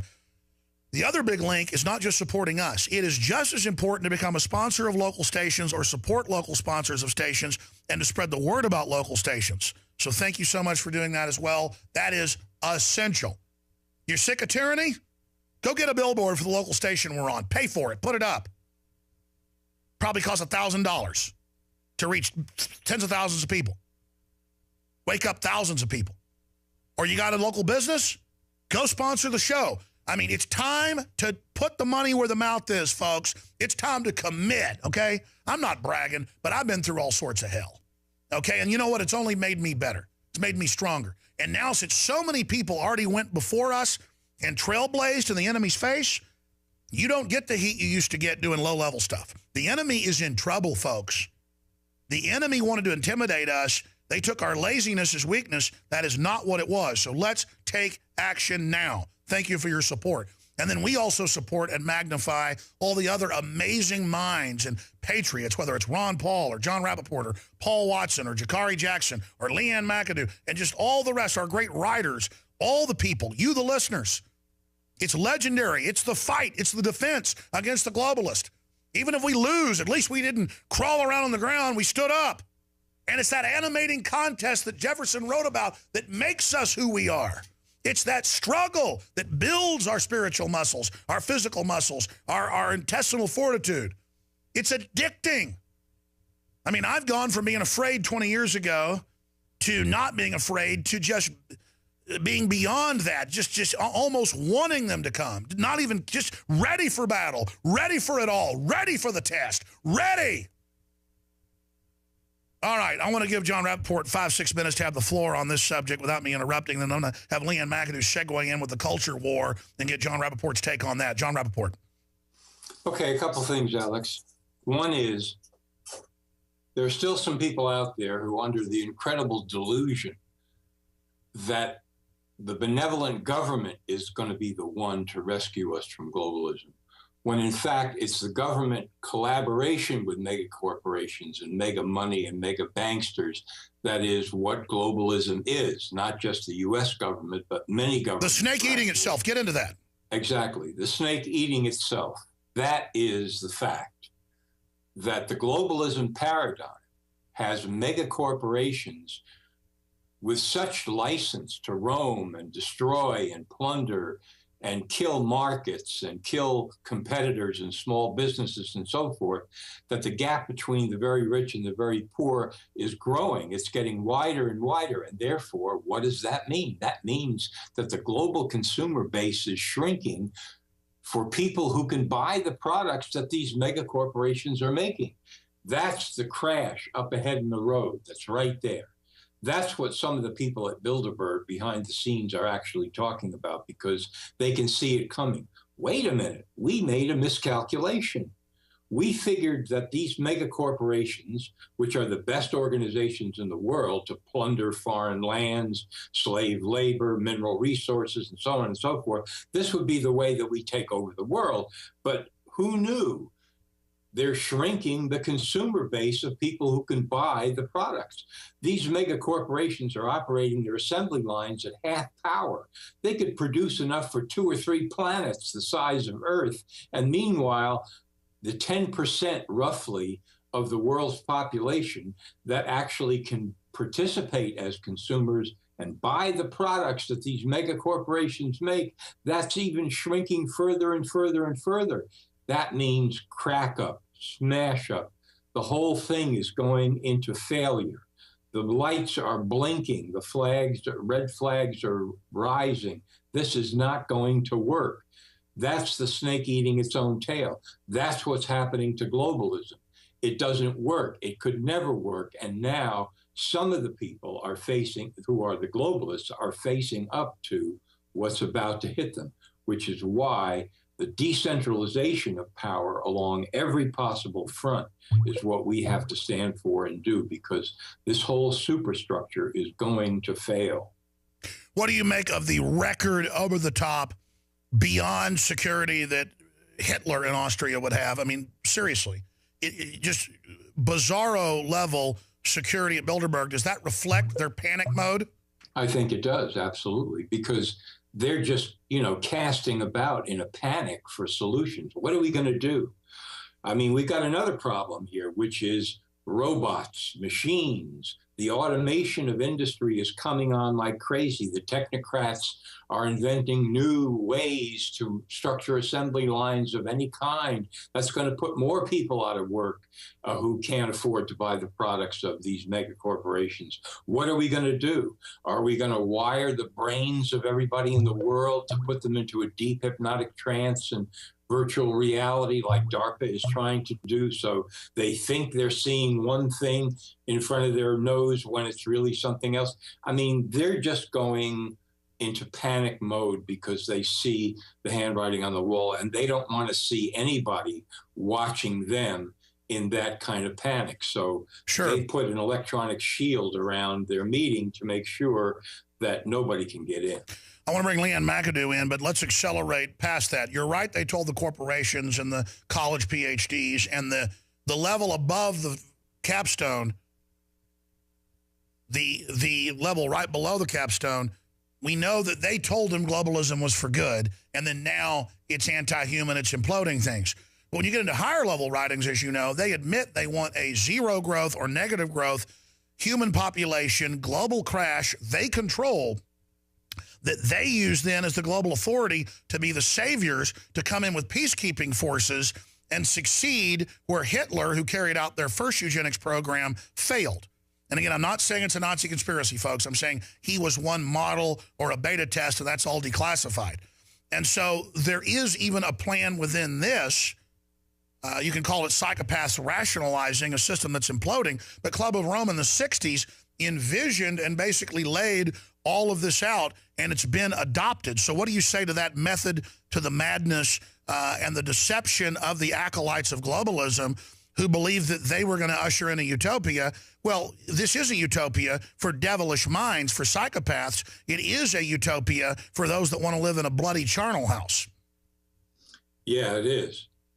But with all of that preparation and planning and zero growth and depopulation and what have you, the problem remains, because these mega corporations, the Monsantos of the world and so on, have been told, listen, you are our boys.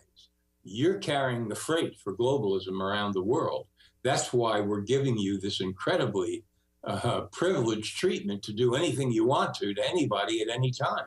This is why we put armies at your beck and call and intelligence agencies to go into foreign lands and prepare the way for you to take over the resources and the people and so on. And you're our boys. And wait a minute, though.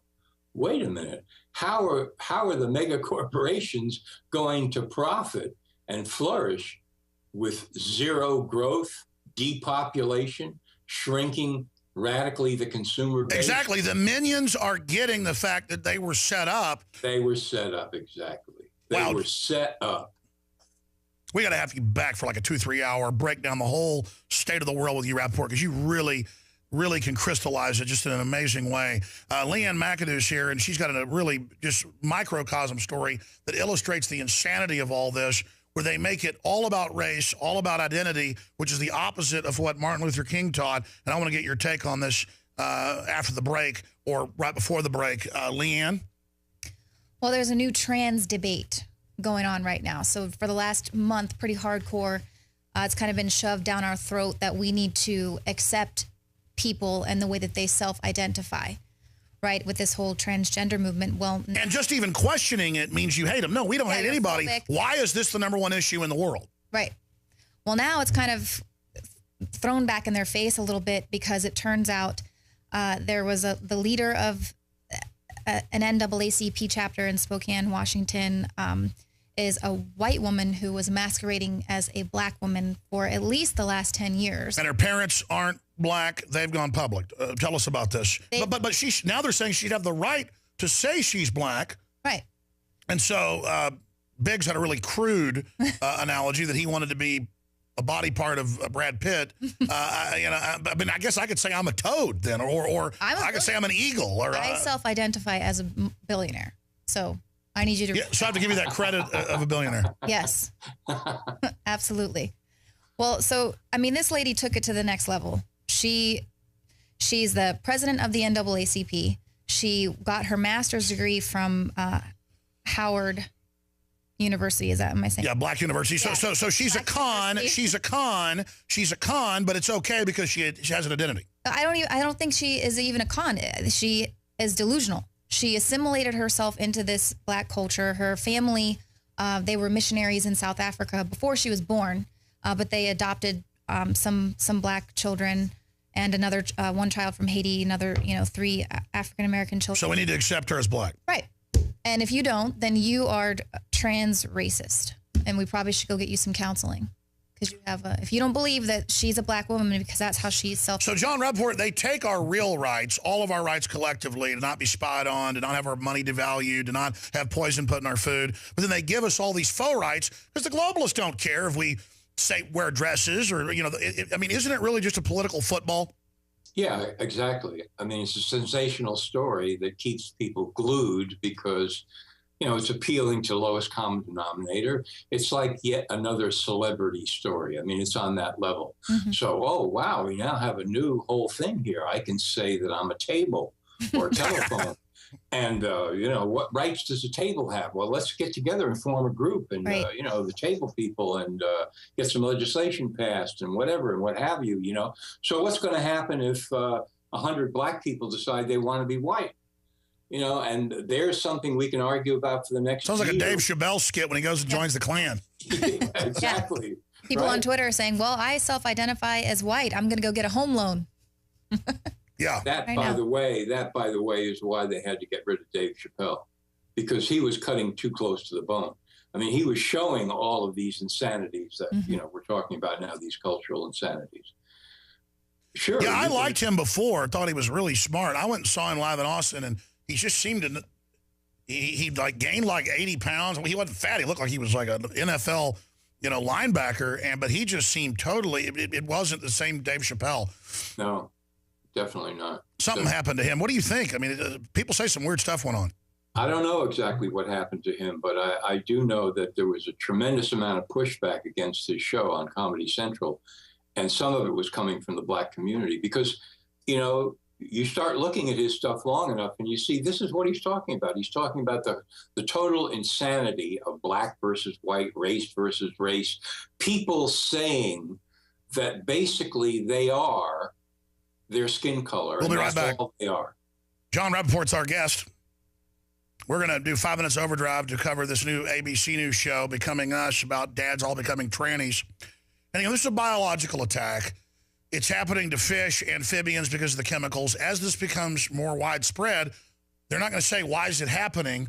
They're going to say, oh, it's just a cultural thing. And part of it is cultural, but most of it's chemical. I'll get John Rappaport's take on that in a moment because we can say we're having victories, and we are, but they're hitting us with a scientific attack. Now, by the way, most patriots aren't into getting credit. But people are trying to give us credit for stopping TPP? No. This broadcast is a small part of that. You, the listeners, are a big part of that. Most neocon talk radio was pushing it. Some were kind of on the fence, but DrudgeReport.com has us triple linked today covering Bilderberg. Drudge is the only mega site that will cover this and has the courage and has the Pentagon talking trash about him for it. Not the military, the people that run the Pentagon. We have 3 links on Drudge today breaking down what's happening at Bilderberg. That's exciting. The Democrats get credit. The grassroots Democrats are sane enough to go, no, we shouldn't have secret bills being passed, and it shouldn't be foreign corporations and governments. And that's a big deal. That's why we have 2 parties. The Tea Party leading the charge deserves credit. And it shows how we all need to come together on sanity and not all call each other racist and homophobes because we don't want 5-year-olds taught how to be trannies or whatever. I mean, that shouldn't be taught, period. Okay? I mean, you shouldn't be doing that. It's a distraction. This whole gay marriage thing, it's a state issue. Read the Constitution. I mean, if gay people want to have the lawyers ruin their lives and get thrown in the divorce mill, you're idiots. But whatever. I don't say that because I hate you because you're gay. I say it because it's all a political football. John Rappaport, how do we beat these people? And then Leanne, jump in anytime. Well, we start to beat them by, and you mentioned this earlier, what are your principles as an individual? What do you stand for? You don't know, you better find out right now. What is freedom, really? What is it all about? Freedom from what? Freedom means I can wear a dress. I don't have any other freedoms, but I can wear a dress. Exactly. And if that is the limit that a person can conceive, well, I'm white, but I can say I'm black. Well, I'm a human, but I can say I'm a fish. That's it. That's the limit of my freedom. Well, we're in trouble then. We have to go back to basics. What does freedom really mean? And individuals have to do that. Many more than already are doing it. And there are a lot that are doing it. And then those individuals look at the world and they say, hey, wait a minute. We're giving away the government of this country to some superstructure of globalists, bankers, and mega corporations. That doesn't sound like freedom to me. And I can't even know the details of that. Forget it. I'm going up against that. That's what. And then you recognize the Bruce Jenner thing is a sickening carnival distraction, like the bearded lady, which is just a reverse of that, folks. It's freak show stuff. And I'm not saying people think their women are freaks. I'm saying they're using carnival barker tactics on us. Leanne, taking us out to break, your take on this situation. Well, that's just it, because you have a lot of these young people who are in this Black Lives Matter movement who are actually, wanting to fight back against police brutality and all that. Well, now you've got them all sort of infighting against what's white, what's black, is this white privilege, and going away from the real issues. And Jerry Seinfeld's 13-year-old daughter, her mom said, hey, we're going to move back to New York City so you can, be around more boys instead of the countryside. And she said, just to say boys is sexist. Just girls with boys is bad. See, I mean, it's mind control. They're just scrambling everybody's brains. More on Bilderberg coming up with Leanne McAdoo and John Rappaport. I'm Alex Jones. I'll be back this Sunday live, 4 to 6 p.m. Central. The headline's up on Infowars.com. Shaquille O'Neal questions whether 9/11's an inside job, everything from Building 7 to you name it. Well, my respect for Shaquille O'Neal just went up quite a bit. I got to be honest, I don't know much about him other than he's a successful entrepreneur in business. Separately, really good at real estate, you name it. They say he's one of the smartest investors in the NBA. And you got to be an idiot not to know 9/11 was an inside job. The question is exactly how was it carried out inside? Very positive that's coming out. The awakening is accelerating. Sure, he's 14 years late. So what? Who cares if you're late to the party as long as you get there? That takes even more, sometimes. But let's play this clip of the stuff they're pumping at kids. You don't learn reading and writing and arithmetic, but you learn. I see this with all the trendies where the dad is feeding the kid and the dad goes and changes the diaper. Why don't you share it? No, it's all about how the dad also goes to work. I mean, dad and these men get off on being emasculated. Well, because we've been conquered by men, the globalists, so they taught us how cool it was not to have men. That's the first thing a conquering group does is just kill your men. Well, now they just put stuff in your water and turn you into a Pat or whatever that was on Saturday Night Live. Let's play this clip. Hey, I'm Ben. I'm in high school and I have a girlfriend. So I found out that my parents, A, were getting divorced, and B, my dad is becoming a woman. Hi, my name's Carly. Used to be Charlie. Now I'm Carly. We're not going to play any more of this propaganda, but we're analyzing it. Again, this is being done to completely confuse the civilization. This is a scientific takedown, which is the snake eating itself. The globalists use the West to run their empire, but they hate anything independent, so they're trying to destroy it as well. John Rappaport, final comment on this. Leanne McAdoo. Well, unbelievable. Little kids have 50 different ideas a day about what they want to do when they grow up, So if we were all wanted to be a fireman when we were 5 years old, and then somebody stepped in and said, right on, brother, and we're going to make sure that's what you do. There's no way out now. This is really great that you want to be a fireman. That's called slavery, and these kids are not being left alone to be themselves. They're being bombarded with this crap about you can be this. Because again, you're not going to have a job in the future. Robots have replaced you. Your new career is being asexual.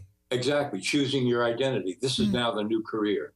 Okay, I want to be a, flowering gardenia plant. Okay, great. What do they call the new trendies that can't get any jobs because they shut us down with globalism? The urban creatives. I mean, I heard them on the TV today. They were like, well, they sit around and drink coffee and tell you how smart they are and follow what the government says. Oh, aren't they delicate geniuses that can't wipe their own arse? Leanne McAdoo. And just keep continuing to go to school again and again. But they're dumb jellyfish. They're better than me that built my own media operation. Right. Well, because they've got like 20 degrees. Well, I think you guys nailed it earlier when you said that this is distracting people to let them decide what is freedom and what is not freedom. Hey, I live in America. I'm free. If I want to be a woman, this is a free country. And so that's where this new debate is of this is what is freedom. Don't look at the fact that our government is now being turned into a global governance structure. You know, that's what they're deciding on right now there in DC. Don't even think about that. Don't worry about that. We just want to know if you think that this is okay that Charlie is now Carly. See the article? They're called yuckies. Right. Yuckies? Yeah. I was on the treadmill, or I keep saying treadmill. We're going to do more overdrive. Rappaport, you got to go, or you want to stay 10 more minutes? I can go. Great. Stay there too, Leanne. I'm sitting there on the elliptical this morning, and I've got the audio on, and it was local ABC, and they're going, they're young urban creatives. Oh, and it just shut them. I'm going, and they basically admitted they don't have jobs, but they've got 3 degrees, and they just walk around like, oh, we're so cool, because they can't admit that they were set up, have $200,000 in debt. The globalists totally screwed them over, but they've got socks that are different color, so it's okay. All right, final segment in Overdrive. So now I've been informed by the crew that is usually more up on trends than I am. Oh, that yuckies are well known. Zuckerberg's promoting them. We showed an article out of New York about how wondrous it is. They don't have jobs. They're deep in debt, but they're cool. And like little baby birds, they're just basically, fed poisonous vomit from their government mommy. And then they just repeat over and over again whatever they're told and then think they're like the intellectual elite. And the Red Guard out of L.A. that are here in Austin that go around worshiping Mao, they don't even know that Mao is like hated in China, beaten by the communists. They don't even know what planet they're on. And they actually run and then crawl in dumpsters. In fact, one time I was at a dance studio picking up my girls. They were doing some ballet. They had this other big dance area, and I heard these moms going, oh, yeah, I love to crawl in dumpsters. It's the newest cool thing, and it's so fun to wallow around the dumpsters. and then I heard people talking later about it. So it's just disconnected from reality, living on credit, worshiping big government, having no idea robots from France to China are replacing them, having no idea there's chemical weapons being put in the vaccines, food, and water. I mean, imagine when stuff collapses. These people, you go to downtown Austin, there are literal hordes of yuckies wandering around. They're saying the hipster's dead, and they're saying the yucky capital in these articles, Zuckerberg is commanding them, I'm not joking, it actually says it, are being deployed to Austin to bring down Texas. Good Lord. And you talk about zombie invasion, folks. You talk about zombos. They are it. And again, they are the enlightened ones. They know like 3 words, racist, sexist, homophobe. And they just bleat them over and over again. Again, we are in Austin. I guess God put me here for a reason. My mom's from here. So 25 years ago to battle these people. I was here long before they arrived to try to build our command base to contend with them. And you can laugh at them, but something this demonic, this weak, this artificial, this pathetic, it's like Hercules when he's sent to hell in one of his labors to rescue somebody. In the total darkness, you just don't even know how to fight them because they're just, how do you fight people stumbling, drooling, saying, I kill my kids, and then crawling in trash cans? Because there's more of them than us, and they can vote. How do you defeat the hordes of evil, John Rappaport? Well, first of all, I would call them Zuckies instead of yuckies. And, let's just go after Facebook because this is the Facebook generation, right? You can be a troll. You can put up little photos of yourself. You can say, well, is it racist, homophobe, whatever, over and over again. And somehow you can survive. So this seems to me, we should recharacterize it as the Facebook generation. I agree. Zuckies. Let's hide. They're launching this meme this week. Let's hijack yuckies and make them Zuckies. And explain to them that you're deep in debt. You've been conned. You love the system. You think doubling down on the system will save your ass. You're called a total loser. Right, they're Total programmed. losers. Zucky equals schmuck extraordinaire. Sorry. I apologize. I'm ranting. Go ahead, Rappaport. No, go ahead, Leanne. I'm finished. I got Zucky. That's it. Well, you coined the term Zucky. All hail John Rappaport. Well, that's basically it, is that they're trying to program them and by making it trendy and cool that they have no jobs, no future. They'll be deep in debt and they'll have nothing to do. But why are you a Zuckophobe? Sit around and eating artisanal donuts. I'm a proud Zuckophobe. Yeah. What's going to happen, Leanne? What's going to happen, John? First, Leanne, when all this goes belly up, which it is. The globalists are running to bunkers right now. God knows when I hope it doesn't happen, but it's inevitable. What happens when the next Great Depression hits to the Zucky horde? I mean, they're going to be the ones that are teaching us how to get our food out of garbage cans. You know, I mean, that's frightening. Wait a minute, that's true. At Whole Foods and everywhere, they promote this poor culture of not having money, even though it's a ripoff. And so I guess they are pre-positioning to be losers in the Depression. Right. Oh, that's why it's sexy to be bankrupt. They realize they've been conned, so now they're going with it. They're hipsters. They're embracing the fact that they were conned. Oh, I get it. Exactly. Yeah, that's the thing with the hipsters. They're always a step ahead. So actually they're delicate. Wait a minute, Rappaport. They're geniuses. They're Confucians. They are the garbage can movement. Right. How to get food. Wow, who thought of that? That's great. Yeah. Well, the thing about them, and I'm not joking, they worship trash dumpsters. Yeah, I forget what it's called. There is actually... No, I mean, they ran and were hugging them and like... Yeah. No, there's a whole movement, and they have like secret symbols that they spray paint on the garbage cans that this garbage can has rotten food in it. This one's good. It usually has fresh food in it. Or we've already ransacked this garbage can. All the good food. So they're quasi-homeless. Yeah. But they still support the system. They love it. Right. Well, that's how that one kid said he pays for all of his abortions, is that he gets the money donated to him. So. Zuckies. Yeah. But then they always have like the guy driving up in the $80,000 brand new Jaguar, who's the foundation minion, who's managing them, and they go and like sit around a professor and worship him, and he just goes, The women just give themselves. They're just like, So smart with your 8 degrees and no job. I will send you out. Crawl in the trash can. And you're the worst of the worst because you are a white alpha male.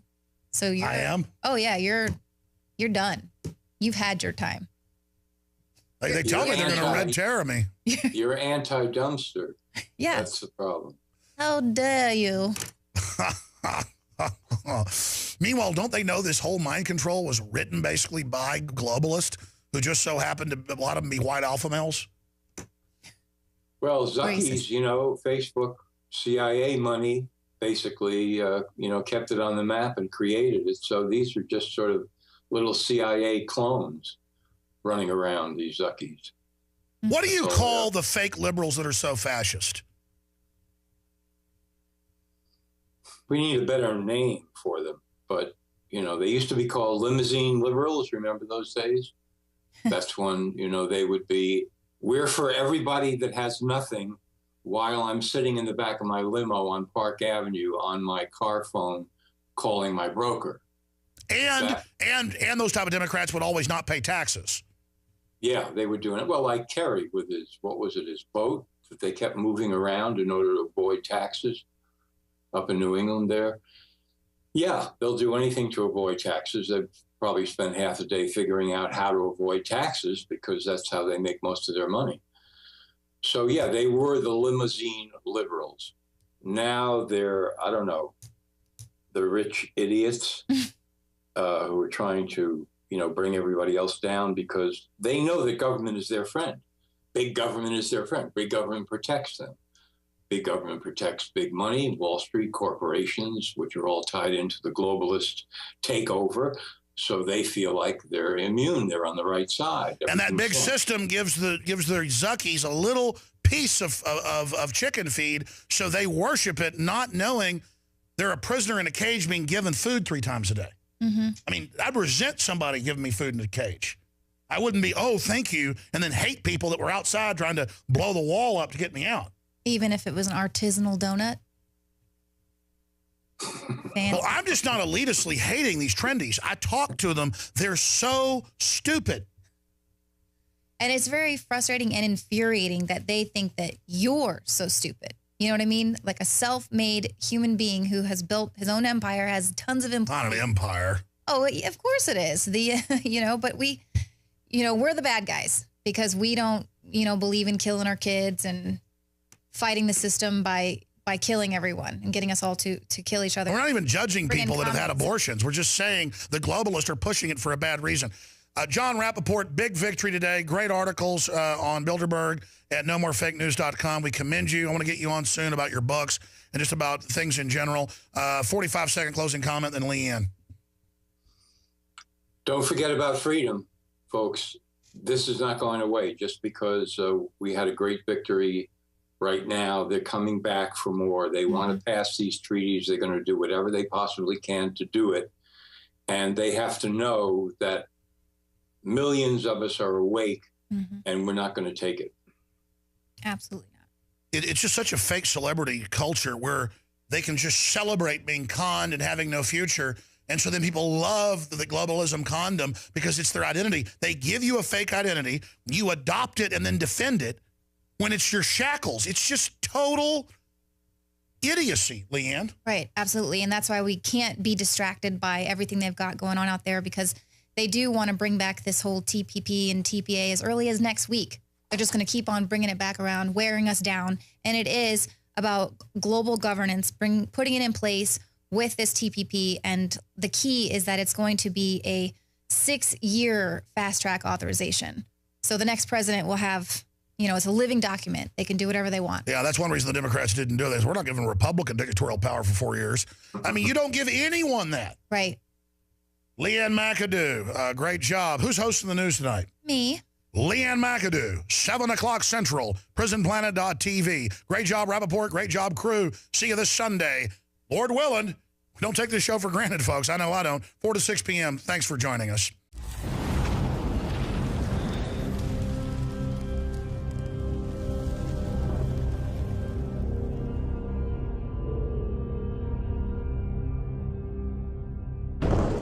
I want to talk about a perfect storm today. And the perfect storm I'm going to discuss is a really good perfect storm. I have prayed, literally, to be able to find a high-quality gun sponsor that is affordable and that is extremely well-made and effective that I can promote to my audience. About 6 months ago, we get contacted by Head Down Firearms, hdfirearms.com. Low cost compared to competitors, super high quality, super lightweight, super accurate, and the experts salivate over it and love it. It is a perfect storm. It is a true diamond that we found. It's amazing. And so I feel so good about fully endorsing Head Down Firearms, hdfirearms.com. Check them out today, and then go look at the dozens and dozens of third-party reviews. Go and watch the videos of folks stacking this up against rifles that cost $1,000 more. Their entire line of 5.56, 308, and their accessories are simply amazing. And it's designed by battle-hardened vets that know what they wish they would have had. Right after Infowars got 2 of the Head Down rifles in, we went out to my buddy Shane Steiner's ranch and had a fantastic time. Now, what I have to say so far, based off looking at this is a much lighter weight M4, AR-15, whatever you want to call it. This is a great weapon. I mean, I like how the railing system is for your hands, how you can get in. It's very comfortable. If I want to go in here and do some close quarters and come around, this is an amazing, amazing gun. I wish I had something like this when I was in combat. I mean, I'm telling you right now, an M4 like this would save a lot of lives if the military would just pick this up and put it Army-wide, Marine-wide, Navy. This is a good gun. This is something that's stable, reliable, lightweight, and very easy to use. Well, this here is another model of the Provectus line, and it's a little more heavy duty. It's really well put together. Nothing rattles. It's got this enlarged charging handle. It's ambidextrous. I've been playing with the trigger. It's about a 3.5, 4 pound. It's got a real crisp break to it. And again, like I have some custom rifles at home that I've spent large amounts of money trying to get a trigger that has that type feel.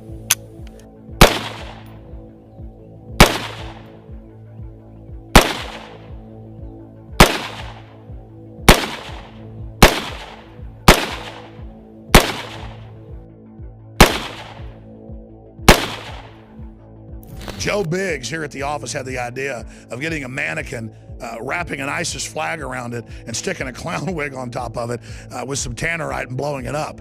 And the results were somewhat spectacular. All right, ready? Safety off. Let's go.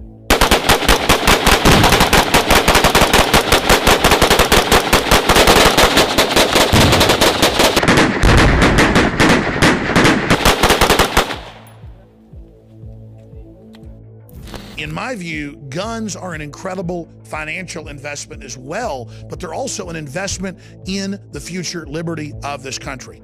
I'm proud of the fact that the United States is the most armed country in the world, and I want to make sure we keep it that way. We're not gelded, castrated slaves. We don't live in North Korea. We don't live in communist China. We don't live in Fidel Castro's Cuba. We live in the United States of America that has been exceptional, that has been amazing, and that we've been losing ground to the globalists, and now the tide is starting to turn. The spirit of 1776 is rising, and I'm telling you, the spirit of 1776 lives at Head Down Firearms, hdfirearms.com. Or you can visit headdownproducts.com. That's headdownproducts.com.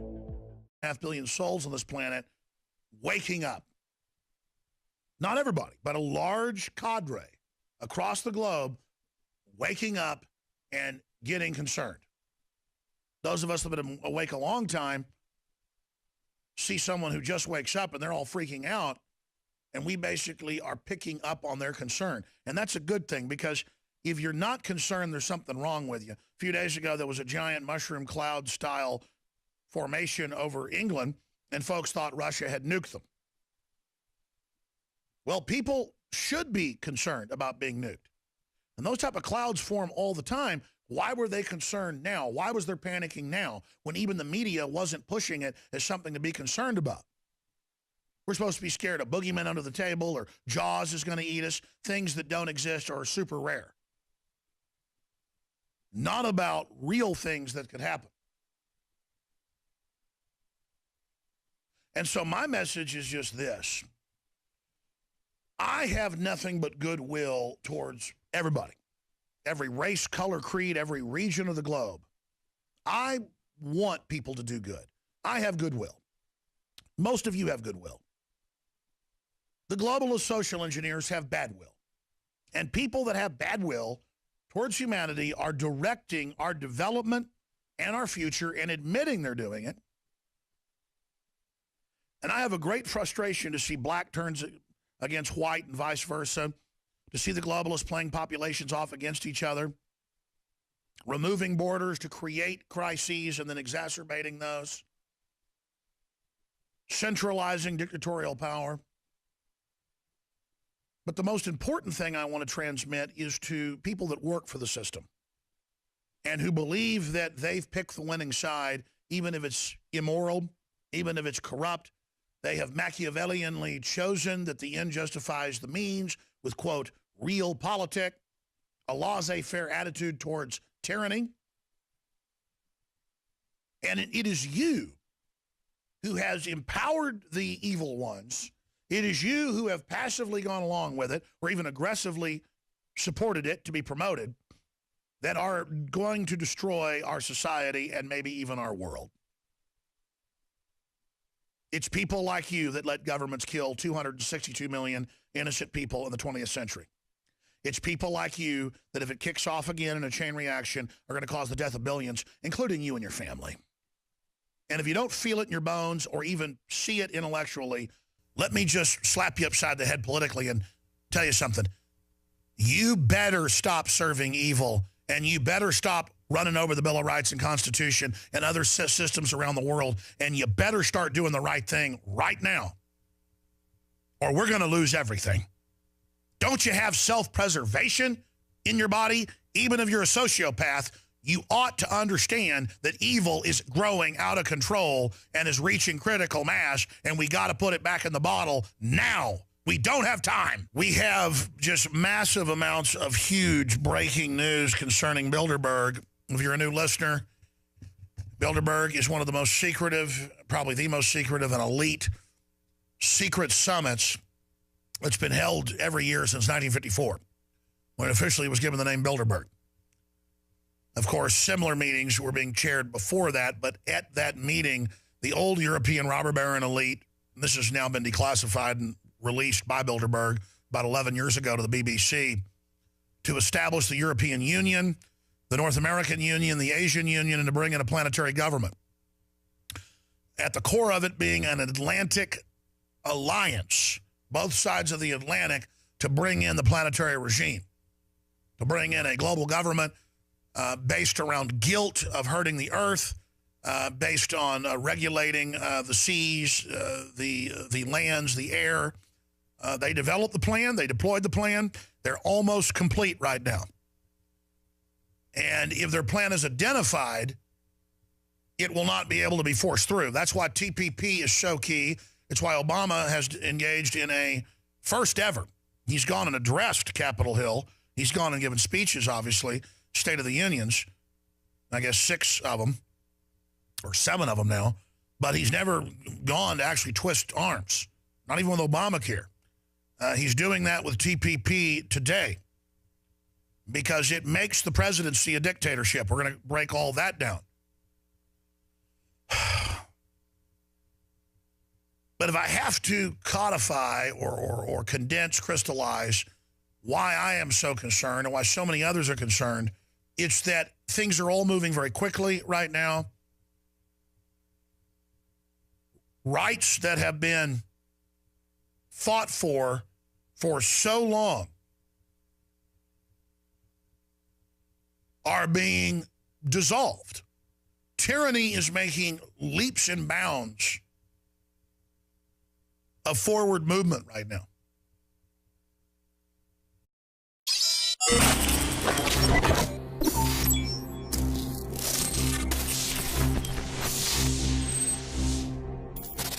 Economist Martin Armstrong will be joining us to break down ominous announcements by central banks and governments, as well as bank heads, to move towards banning cash worldwide and having private banks seize your private funds directly out of your account, like we've seen them moving towards in Greece and, of course, other areas of Europe like Cyprus. And this ties in with a very important article up on Infowars.com. 7 key events that are going to happen by the end of September. Is something really big about to happen? Well, I've said it and everybody else has basically said it. Everybody I talk to, spidey sense is really kicking. Is it going to be massive war with Russia? Is it going to be an economic collapse? Is it going to be a giant ISIS terror attack? Is it that we know the economy is starting to really break down and the media is lying about it? Are we feeling the collective unconscious awaken, and people that weren't awake or aware are now so upset and scared that those of us that were already awake are picking up on it? I think in the mainstay, really looking at this deeply, that's the backdrop. That's why I've got 10 times the anxiety I've ever had. Because I don't really have a lot of anxiety. I have concerns, I take action. I'm not a fearful person. But to quote, again, cheesy Star Wars, I feel a disturbance in the force. And I felt similar things, but much smaller, right before 9/11, right before the big bank crash in 2008. I called in folks on the Saturday before they found bin Laden with that fake raid. Called in Rob Dew and some other key people, and I said, something really big's about to happen. Watch. And then, of course, on May Day, they announced a few years ago that they'd killed him in that whole fake raid. And I realized now the reason my spidey sense was kicking was not in the general worldwide system that it was incredibly dangerous and a big deal, but that I would be so closely tied to it with Navy SEALs families and Navy SEALs breaking the news here on this broadcast that the whole thing was fake. I now know that it made the criminals in the government so mad they came within inches of having me killed. And that's why I was in my gut, in my spirit. Even if you're not a Christian or spiritual, everybody knows you got a gut instinct. It was off the chart then. Folks, this is 10 times that, okay? But it's not about me this time or my operation being in danger. It's everything because everybody's feeling it. It's big. It's big. It's bad. Something wicked this way comes. To quote our guest, Casey, that was on just a few days ago. In fact, every morning now, I intend to come in here with a message for the viewers and the listeners, a heartfelt message. And then I get in here and I look at all the news,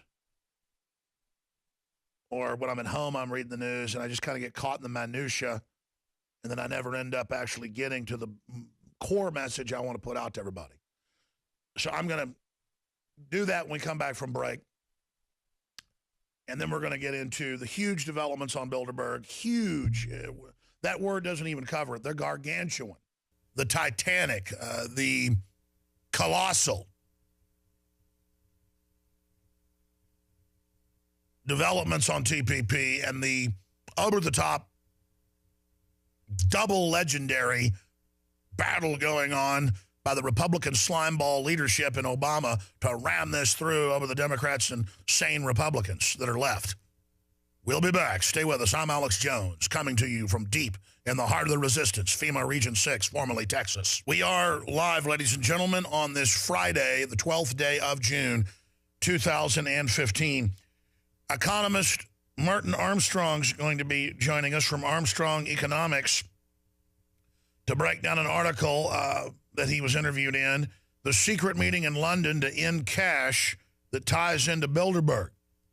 And you've seen the parallel push by bank heads, government heads, regulatory commissions in the last month calling for an end of cash.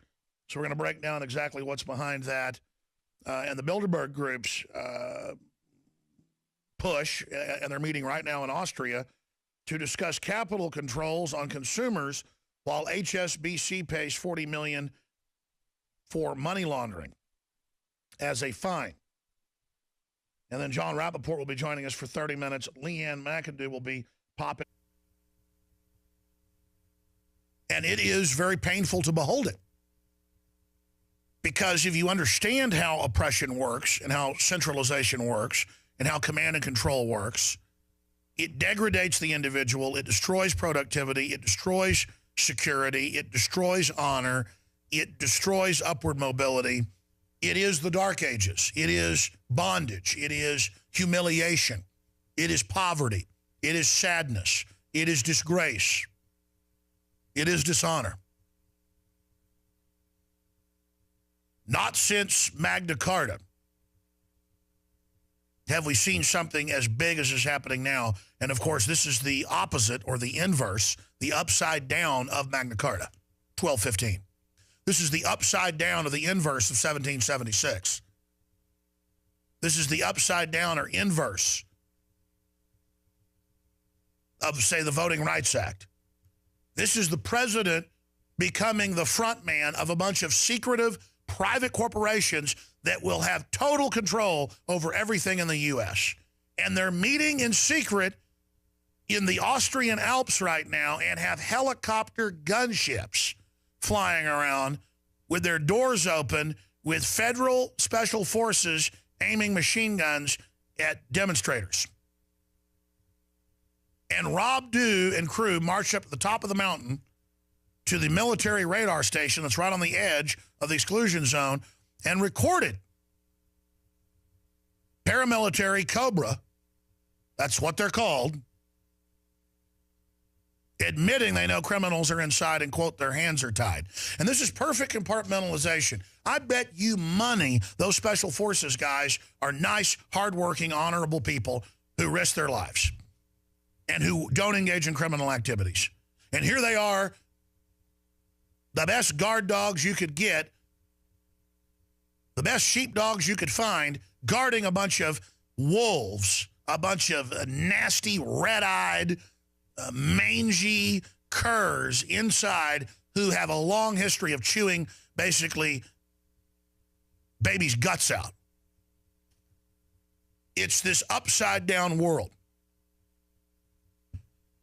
I mean, the place is full of known gangsters, full of mega banks that launder money, with the bank regulators of Europe and the U.S. and England, the head of the exchequer, meeting with the criminal banks they regulate. I mean, you wonder why HSBC and Goldman Sachs and JP Morgan can get caught money laundering, running drug aircraft, why Wachovia, why Wells Fargo can. You wonder why they can fix the interest rates, and they can fix the currency rates, and they can fix the stock markets, all admitted now. Fix the gold and silver markets, all admitted. It's all come out. And they are given less than 1% fines, slaps on the wrist. When whistleblowers come out and expose them, then those whistleblowers get killed or they get fired. The Congress is having hearings on it. The Washington Post is reporting right now. And then they go, okay, you stole trillions, we'll give you a $4 billion fine. Oh, you laundered $378 billion? Wells Fargo, we'll give you a $111 million fine on $378 billion. I'm going to go to our reporters, but this is crazy. And I've studied the criminology of these bankers. They're like Corzine, the head of Goldman Sachs, the governor in New Jersey, before Chris Christie, who made 40-to-1 bets with other people's brokerage firms' bank accounts of a company he'd taken over, and they didn't even tell the people they'd taken it over, and then they used their money to make 40-to-1 bets, and then it took him 2 years to pay the money back, and they kept some of it.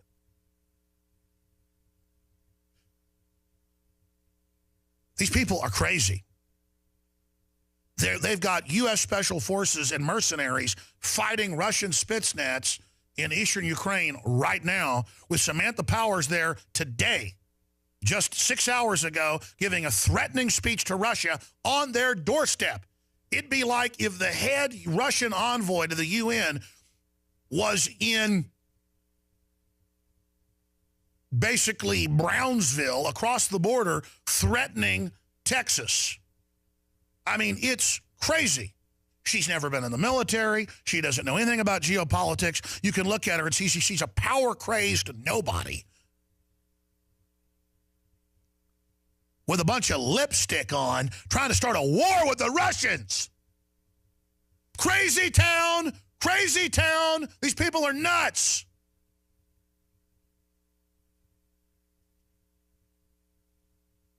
I mean, at least Hitler knew what he was doing and got his ass kicked.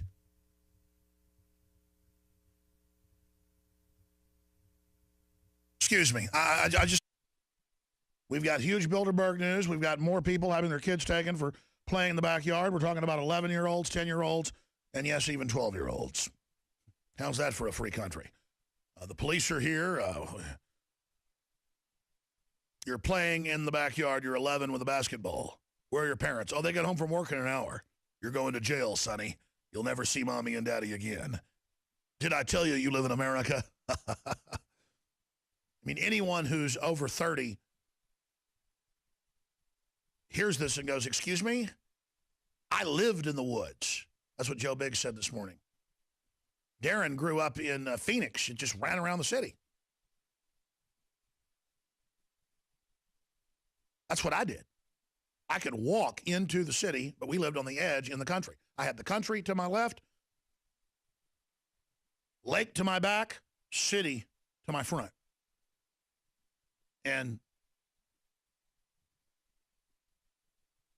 we are a prison planet. We're basically domesticated. I don't know how you even reach out to the young people that on average spend 8 hours a day watching TV or playing video games in their little coffin rooms. You know, I said in the first little segment that I was going to come in and basically just make a statement here on air about the state of the world. And I guess I'll try to do it in the next segment and then get back into all this news. But it's so hard to have a thought that's deep and connected to so many factoids and so many experiences, and then to try to pronunciate that idea in a way that's clear is something that speechwriters, take sometimes months to codify and then project. I don't have the luxury of a big infrastructure like that to try to codify my ideas and then assemble them in a magnificent structure so that it might be a major warning sign or a major monument thwarting our headlong race over the edge into doom. But I think in the final equation, it's that. If you look at every social, economic, cultural, military, financial, scientific trend, we are going over the edge right now.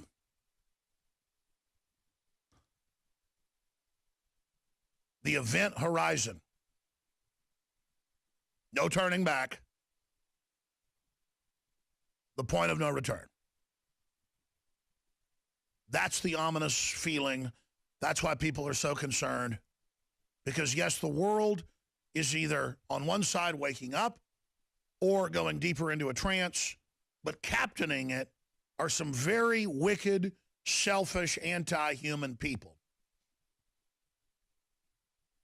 who want to preside over destruction and collapse.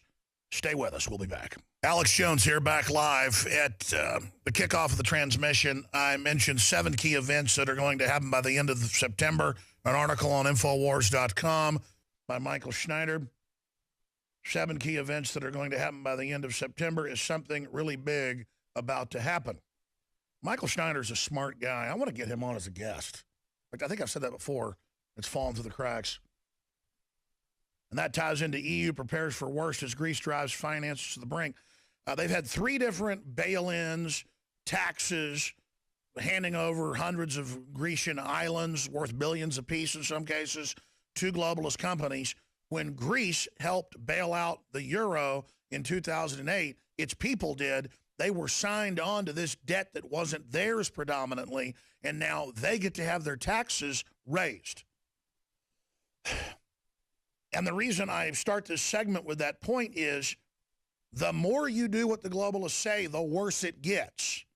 Their solutions always make it worse, always put you in more debt, always end up making you poorer, always giving them more power, because that's what they do. They make themselves rich while making you poor to control you.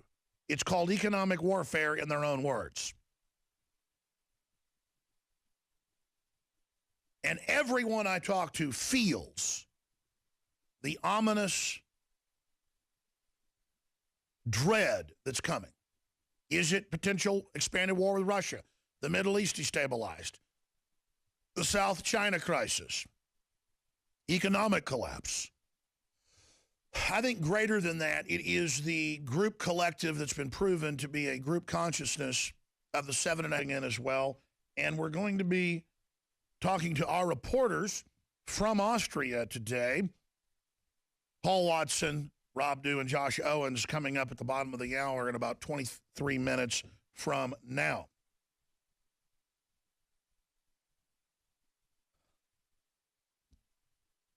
There is a big battle going on in the House. They've already passed giving the president dictatorial authority over everything in the so-called TPP deal in the Senate. It is now in the House. It is incredibly unpopular in national polls, upwards of 87% in Gallup and others. The treaty is secret, but the Senate has voted to give the president dictatorial power. 3 sections of the 28 have been leaked, the latest yesterday, and it internationalizes Obamacare, puts foreign insurance companies and hospital groups over the states. It gives the president the power just basically across the board to do whatever he wants. It puts a cherry on top the de-evolution of the president from the executive branch head who carries out the laws given to him by Congress and overseen by the courts. It pretty much ends the long degeneration and completes the long degeneration to the presidency being dictatorial. Still, in a ceremonial fashion to the public, it's not officially dictatorial. But the office itself is turning into that. And there's a huge battle going on that front we're going to be breaking down. Obama makes last-ditch plea to Dems ahead of showdown vote on trade. And see, it's Democrats that are holding this back, working with the Tea Party. And it's establishment Republicans and establishment Democrats that are working together to try to ram this through. Senator Sessions and the Alabama coalition are the final group to be holding up the passage right now, the LA Times is reporting. And they're pointing out that it is basically a crowning coronation event of the office of the presidency. Sure, still we'll vote for whoever we make dictator for 4 to 8 years, but it is dictatorial while they're in power, an elected dictator. Hitler was elected. But it won't take long for the elections to stop once you make the government dictatorial. That's just a fact. It's like if submarines had screen doors, they wouldn't work too well. Well, making a president a dictator is like having screen doors on a submarine for a free country. You can even have stoic dictators sometimes, philosopher kings, that actually help societies for a short period of time. And we've seen golden ages in different places like Greece and Rome start out of that. The problem is it always degenerates very quickly into hell on earth. And we're not going to start with a philosopher king. We're going directly to special interest that develop and deploy a compromised puppet who then acts as a dictator. It's the most horrible political combination I can think of. It's basically fascism with a bunch of domesticated idiots who are socialist with corporatists above the law offshore who can even escape retribution if the people overthrow the dictator because the system itself is so cancerous you can't remove it. We're facing 21st century tyranny. It's high-tech, it's slick, and I don't know how you deal with it because it rots the soul itself. It domesticates, it dumbs down, it poisons. It operates like a 500 IQ space alien. I mean, there's ineptitude within the system, but that just works into the design. At the top, the social engineers know how we operate, know how systems operate, and when they're at the apex of power, they can just consolidate more and more power, vertically integrating it through the crises they create or exacerbate. Washington accuses Russia of outright lies on Ukraine with a in Russia's face speech by Samantha the War Witch Powers addressed to a crowd of hundreds in Kiev, basically declaring war on Russia. That's in AFP. We've got 7 key events that are going to happen by the end of September. We've got EU prepares for worst as Greece drives finances to the brink. Bloomberg.